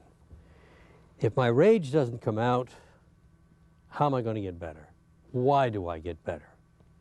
Now, bear in mind that people have been doing this and have been getting better for a long time, for many years. And also bear in mind that there are people who read one of the books and get better. Now, you ask yourself, how can that be? And the only explanation that I can come up with is that if the rage doesn't come out by teaching you about this, in a sense, we must be going in. We are breaching this. Well, we're breaching it intellectually. You're not feeling this rage, but you're being told about it, and you're being told how big it is. And you're learning about all the things that are responsible for it. Apparently, that's good enough. And indeed, when that is not good enough, it's a signal to us that we've got to do more exploring about those things that are responsible for the rage, and that's why 20 to 25% of the people that come into this program are going to be working with one of my psychologists. So this is almost a proof of the way the thing works.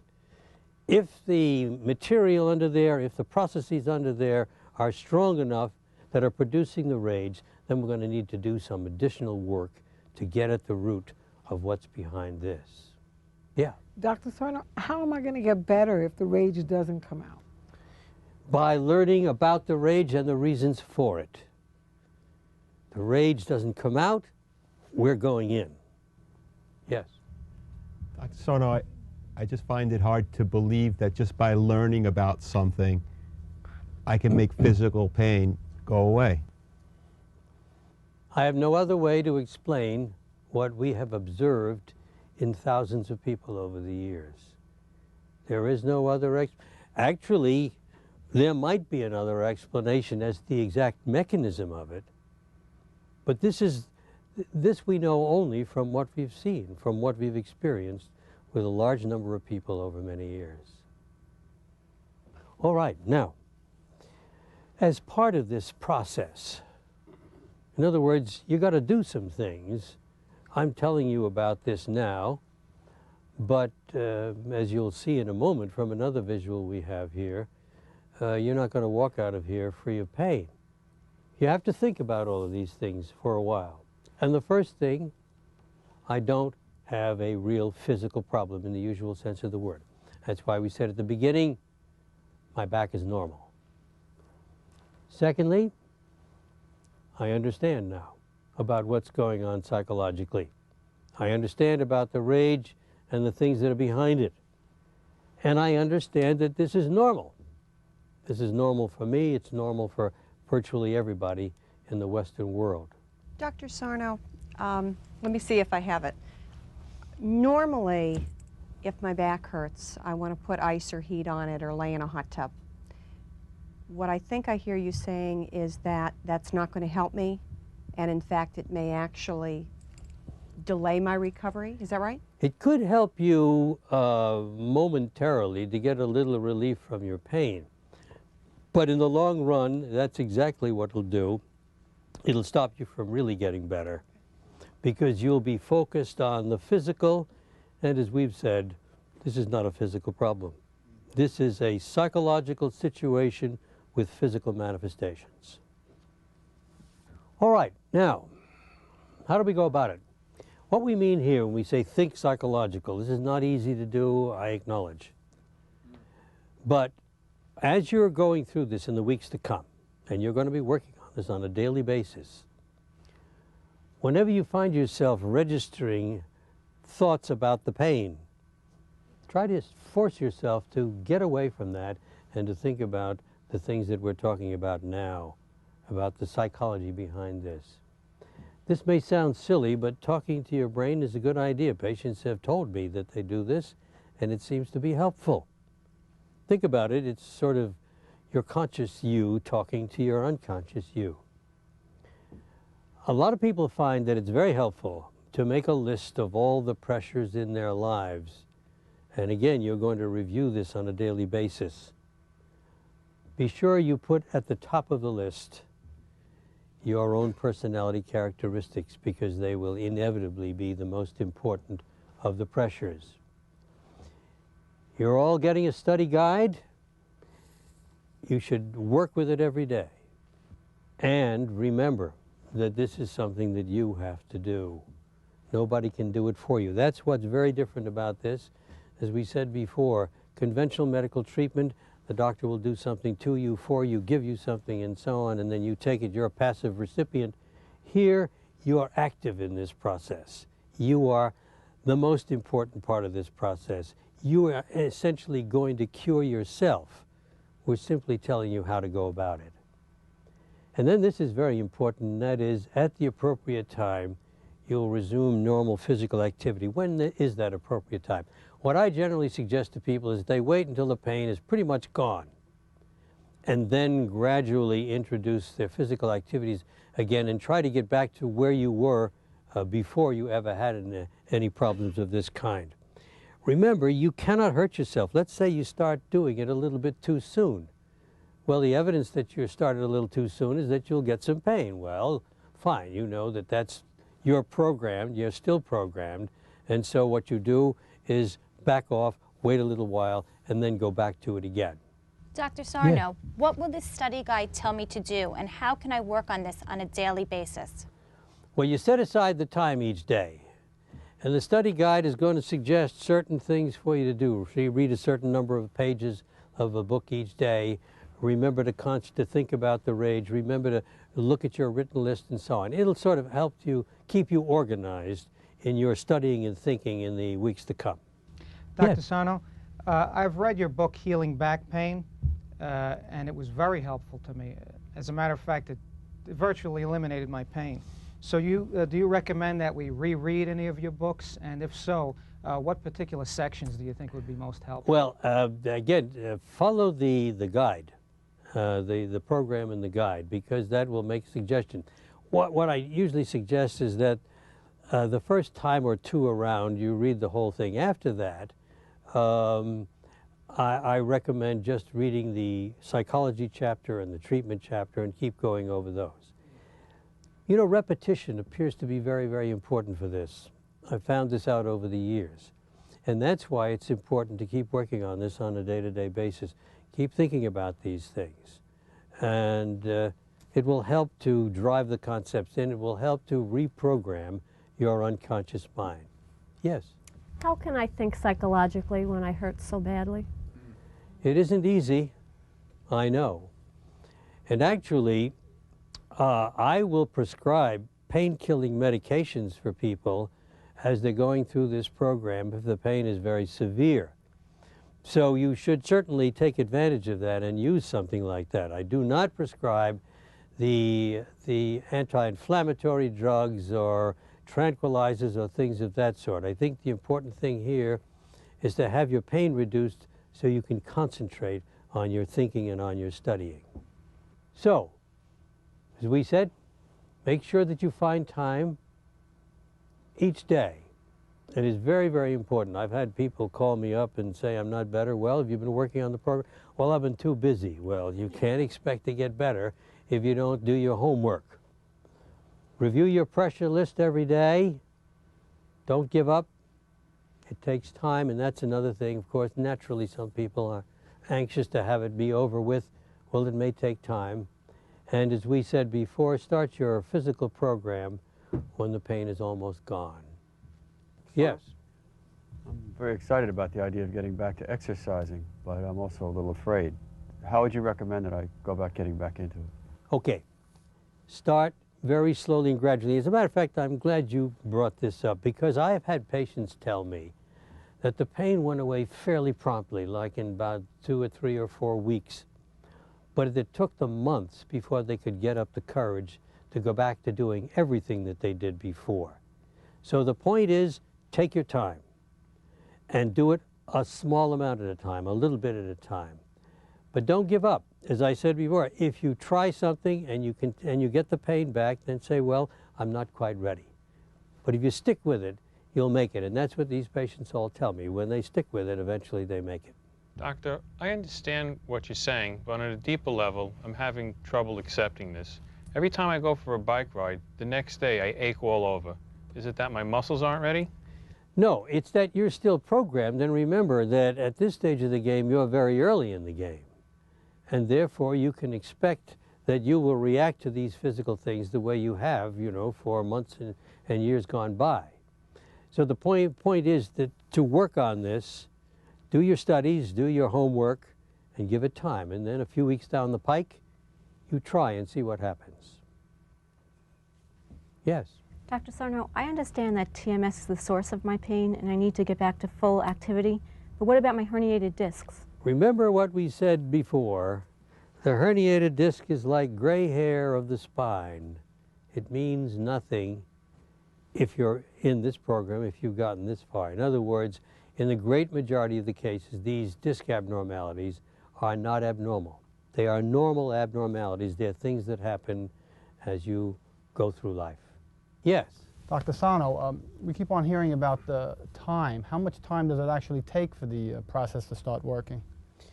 Well, I hate to tell you that this is extremely variable. And of course, naturally, we all like to have things be as concrete and solid. If I do this in 2 weeks, I'll be fine. In some people, it goes away after they've been through the program in a matter of 3 or 4 weeks. In other people, it takes 2 or 3 months. And in other people, it takes longer than that, particularly those that have to work with a psychologist. So the best thing to do, I know it's terrible to be so uncertain, the best thing to do is to say that I'm going to do this, I'm going to do my work, and try not to focus on the amount of time that's taken. That may actually slow you down a little bit. Yes? Dr. Sarno, what if the pain just doesn't go away? Well, that will indicate that some of the stuff going on inside is just stronger than we think, and usually that brings on the recommendation for psychotherapy. These therapists are trained to help you look inside and indeed to actually feel some of the feelings that you've been unable to feel. What I see this as a kind of bleeding off of some of this anger, some of this rage in small amounts.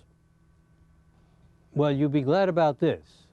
What you don't have to do to get better, first of all, you couldn't change your personality if you wanted to, but you don't have to, obviously, in order to get better.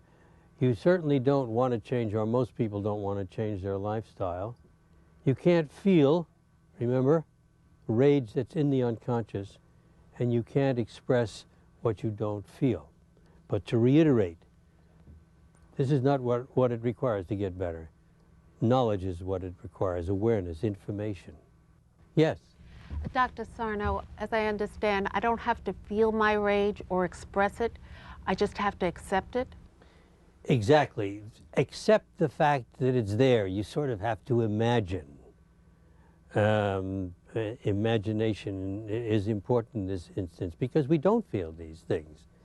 But you get into the habit of realizing that this pain that you have now is because of that rage that's down there. Yes, that's what you have to do. Yes? Dr. Sarno, everything you're saying is actually starting to make sense. And I understand it, but I'm not sure if I believe it 100%. To what extent do I have to believe your diagnosis in order to get better? Unfortunately, you have to believe. The term, you know, is a little unfortunate, but there really is no other way of saying it. You have to be able to say, I know that this is what's going on. Because if you don't, your brain is just going to keep on doing what it's been doing. Just continue the old ball game. Now, in that regard, many of the people that who have worked with in the past have said, you know, I see the logic of this, it makes sense, but oh, I just can't get out of my head that I've got that disc back there, or there's something else back there. That's really your brain trying to keep you involved in this. And so what you have to do is to just keep working away at it. This is a very important point. I am trying to, what I'm doing is trying to convey to you a set of ideas.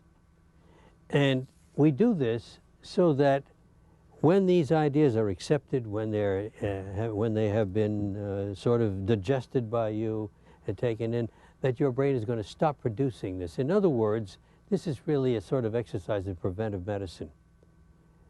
It's going to prevent next week's pain and next month's pain and next year's pain.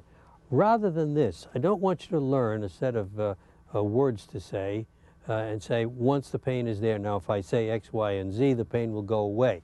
That's what I characterize as aspirin treatment. We don't want that.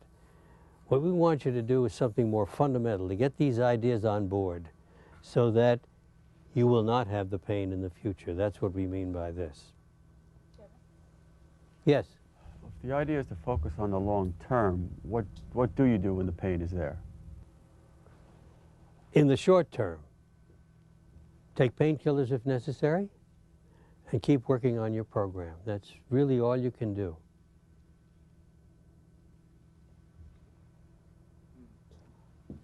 The point of this bit of poetry is simply to establish the fact that your unconscious mind, the poet's way of saying that is the heart, is slow to learn what your swift conscious mind beholds at every turn. In other words, I hope that as a result of this presentation, you're all going to have a very clear idea of what this is all about and how it works. Now what you have to do is convey that information into your unconscious mind. And your unconscious mind is going to be slow to pick it up. It's even going to be resistant to pick it up, as was brought out by your question. So give it time and work on it. Yes? Dr. Sarno, I understand now rationally what you're saying is the true cause of my pain. But why is the unconscious so slow to understand these ideas? First of all, it doesn't want anything to change. And secondly, that is the nature of the way we're built. As a matter of fact, just think about it. If we could change things in our unconscious minds just like that, we'd probably all be psychotic in a week, because everything would be changing immediately. You'd be hopping from this to that and so on. So actually, there's a bit, it's actually a good thing that the unconscious is slow to accept these things. It needs time to evolve. It's a wonderful phenomenon, the placebo. It's Latin, you know, and it means I shall please. And what it refers to is the fact that even a useless treatment can produce good results if one has faith in the treatment. Now, you might say to me, yeah, it's based on blind faith. Why then doesn't everybody use placebos to treat people if they're so powerful? And indeed, they are powerful. Placebos have been known to reverse cancers. And the answer, of course, is here, that the result is almost always temporary, and of course, that means that it's bad treatment. So we don't want placebos. I don't want this to be a placebo treatment because I want you to have a long-term permanent result. Yes? In my almost 20 years of back pain, I've tried a lot of treatments, and some of them didn't work, but some of them did, but none of them ever really lasted. So I guess this is what you mean by I the think so. placebo That's effect, very, right? very common. I think that many of the treatments that people have that are addressed to this as a physical disorder often give them some temporary relief. But that's precisely the point. They don't get better, and that's why we are so assiduous in making sure that this is not a placebo program. Now, this is the opposite. And this is a very, very interesting thing. Of course, we referred to this earlier when we talked about the fact that people will get pain when they lift something up heavy or something of that sort. They are often under the impression that this is a bad thing, and so they'll get pain. But many, many other things that are common things, bending, lifting, running on a hard surface, and dozens of others. One should, of course, be wary. And this is why I suggested to you before that it'd be a good idea for you to forget everything that you've ever been told about the reason for your back pain. Doctor, I sleep on a super hard mattress at home. Whenever I sleep at a hotel, the next morning I wake up with back pain. I've always thought this was because it has a soft mattress. But listening to this, maybe this is a nocebo for me. You bet it is. It's a nocebo for you. And the other thing to bring in here is that that's how you're programmed. So nocebos work through the programming process, the conditioning process. Dr. Sarno, when I do experience pain, it seems that the pain starts to be more severe when I'm walking on a hard floor as against when I'm walking on a floor that's carpeted. Is that an example of what you're talking about? That's an example of what I'm talking about. And again, as with this gentleman, you're programmed to expect it under those circumstances, and so that's when you're going to get it. Exactly. Remember, the brain tries to keep this process going. Oh, there are dozens and dozens of these. Once more, let me repeat, try to forget the things that you've been told. The back is not easily injured. As a matter of fact, it's probably the strongest part of your body because you're up on your feet all day long, and that means that these muscles have to be working all day long. Your tummy muscles don't work, and that's why a lot of people get a rubber tire around the front here, because the tummy muscles aren't working all day long, but your back muscles are. This is not true. This is not true. This is not true. This is not true. This is not true.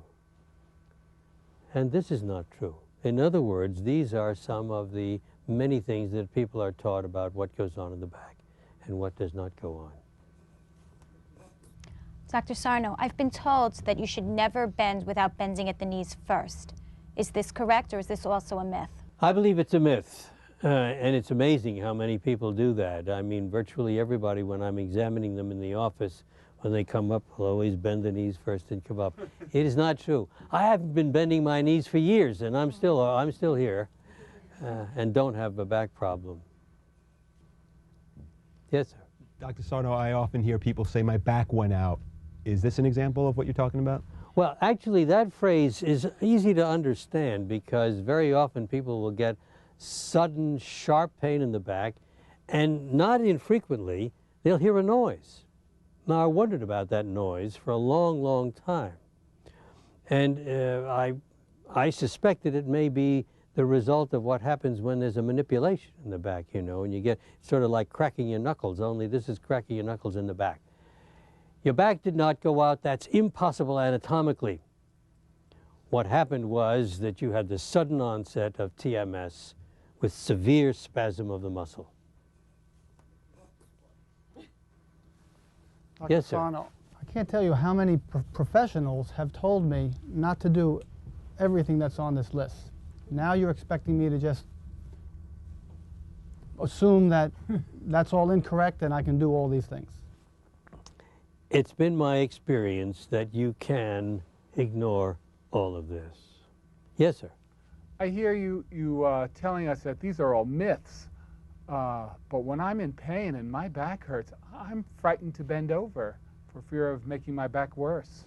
Well, of course you are, but you're now in a new mode. You're now in an educational process, and you're going to try little by little to put all of that behind you. That's what you have to do.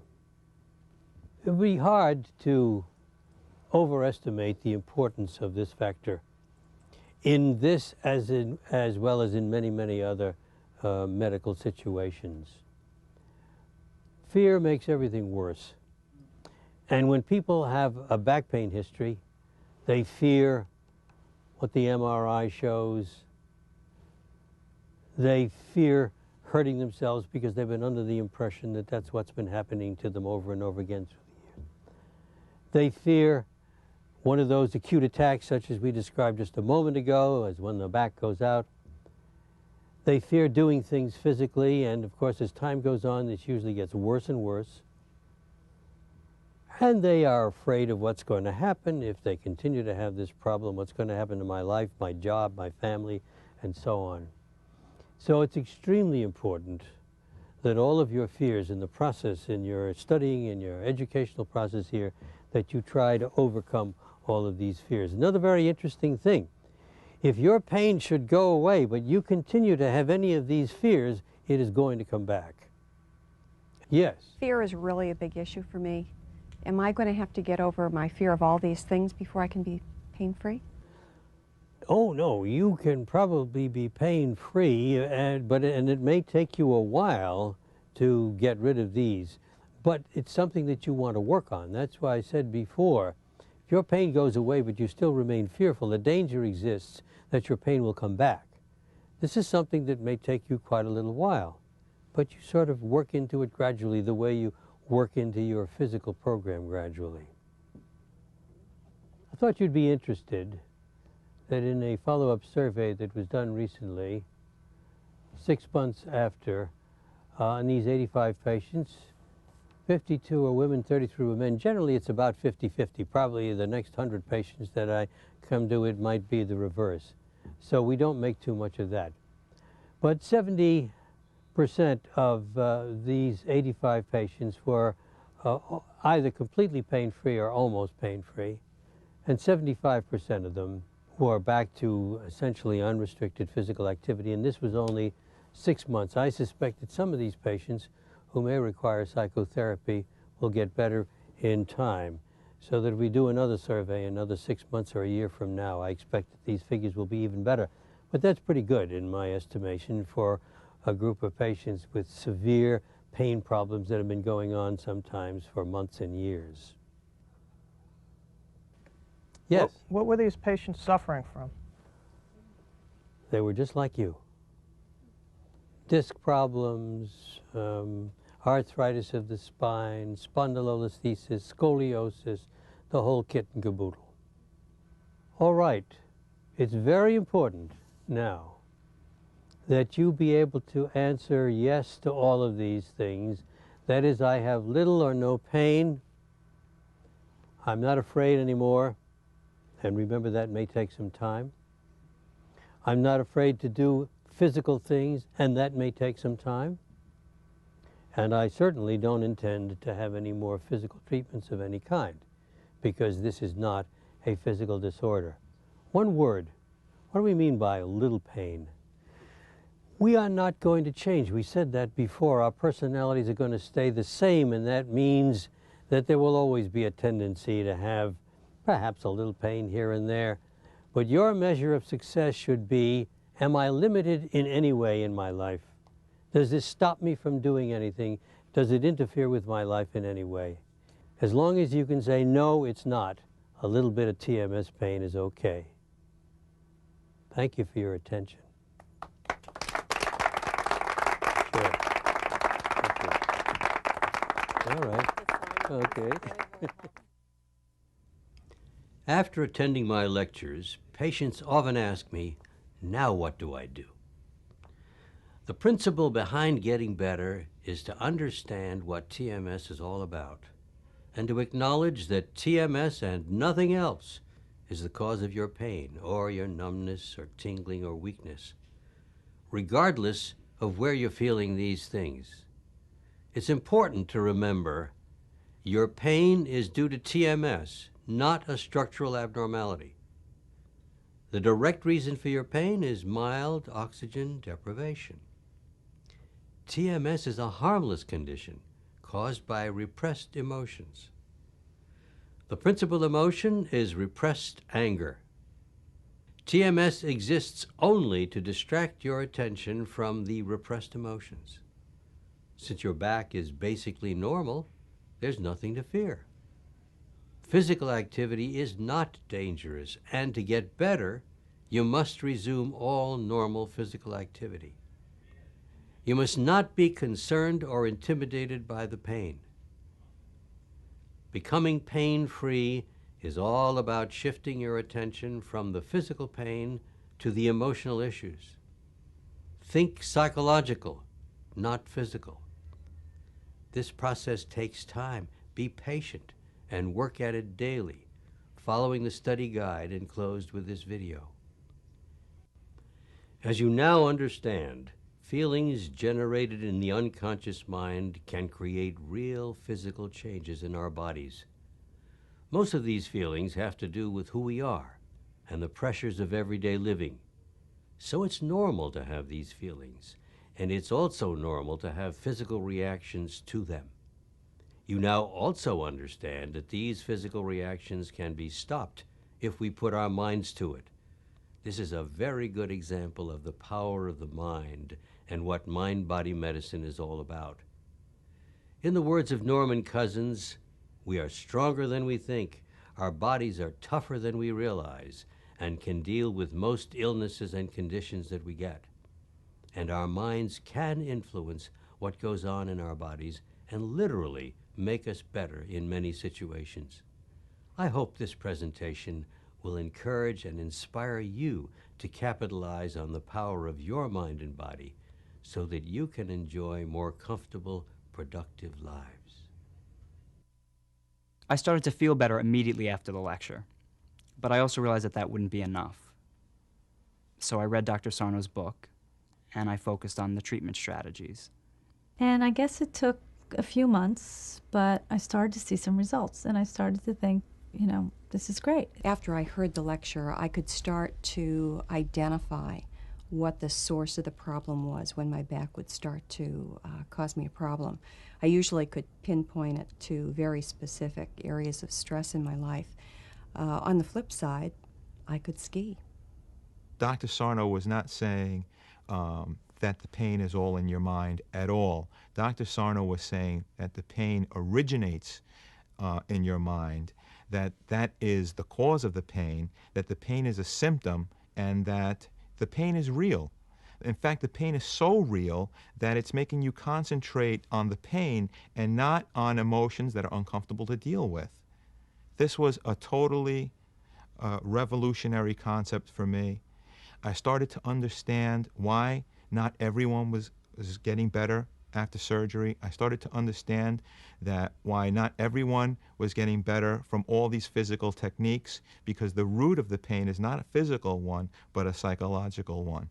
I had to turn things around and start thinking psychological instead of physical, because to that point, I had been programmed basically to think that it was all physically related. The most important thing to remember is that the brain is using pain to distract the conscious mind from the unconscious rage. I've learned that if you concentrate on the physical, you're never going to get better. You've got to concentrate on psychological issues, and then the pain starts to go away. Before I came in contact with Dr. Sarno, I was afraid to run, I was afraid to lift things, I was afraid to do practically everything. And then having seen him and gone to his lecture, I am now able to do the things that I had not done before. I feel free, basically. Someone freed me from this pain that I was in, and now I'm able to lead the life that I had before, the life that I wanted back. I still have flare-ups every now and then, and I think about it, and it just lifts. Maybe a day, 2 the most. But, I mean, I had weeks, years of terrible pain where I was frightened to move, bend, twist. I was frightened to have a life. I'm not afraid to do anything now. Once I started to see that I got results from this, you get a little braver and you do a little more and you give up the fear and you find that you can do anything and that you don't have the fear that you used to have. I think I've come to learn that wanting the pain to go away really quickly sometimes causes it to hang on longer. And what you really have to remember is that you have to be patient. You have to put his work into practice on a very steady, very patient, very logical level, and just keep at it. Absolutely keep at it. Don't doubt. Just go through it. Keep at it. You heal every day. You deal with it every day. You have to face it every day in how you cope with life. You can't just talk yourself into it and say, I believe, when deep down there's a fragment that it really doesn't believe, that you think you're going to get better just by saying, I believe. You truly have to accept the premise, because the premise is a fact. And once you accept it, you're going to be better. I'm feeling great. On a scale of 1 to 10, I'm a 9. And when I was hobbling around, I was a 4 or a 3. Being pain-free is great. I mean, if you've lived with pain a long time, going back to doing everything you did before, doing new stuff is, I mean, you can't put a price on that. Dr. Sarno and his philosophy has really given me my life back. Dr. Sarno truly is my little miracle worker. Without him, I don't know what would have happened to me, and I'm able to have my life back, and I can't say enough about him. He's just a remarkable man. I think Dr. Sarno is a diamond, but he's a diamond that doesn't cut. And I think he's great, and I think we should all be thankful for people like him and what he has done and how he has saved many people from surgery and from pain.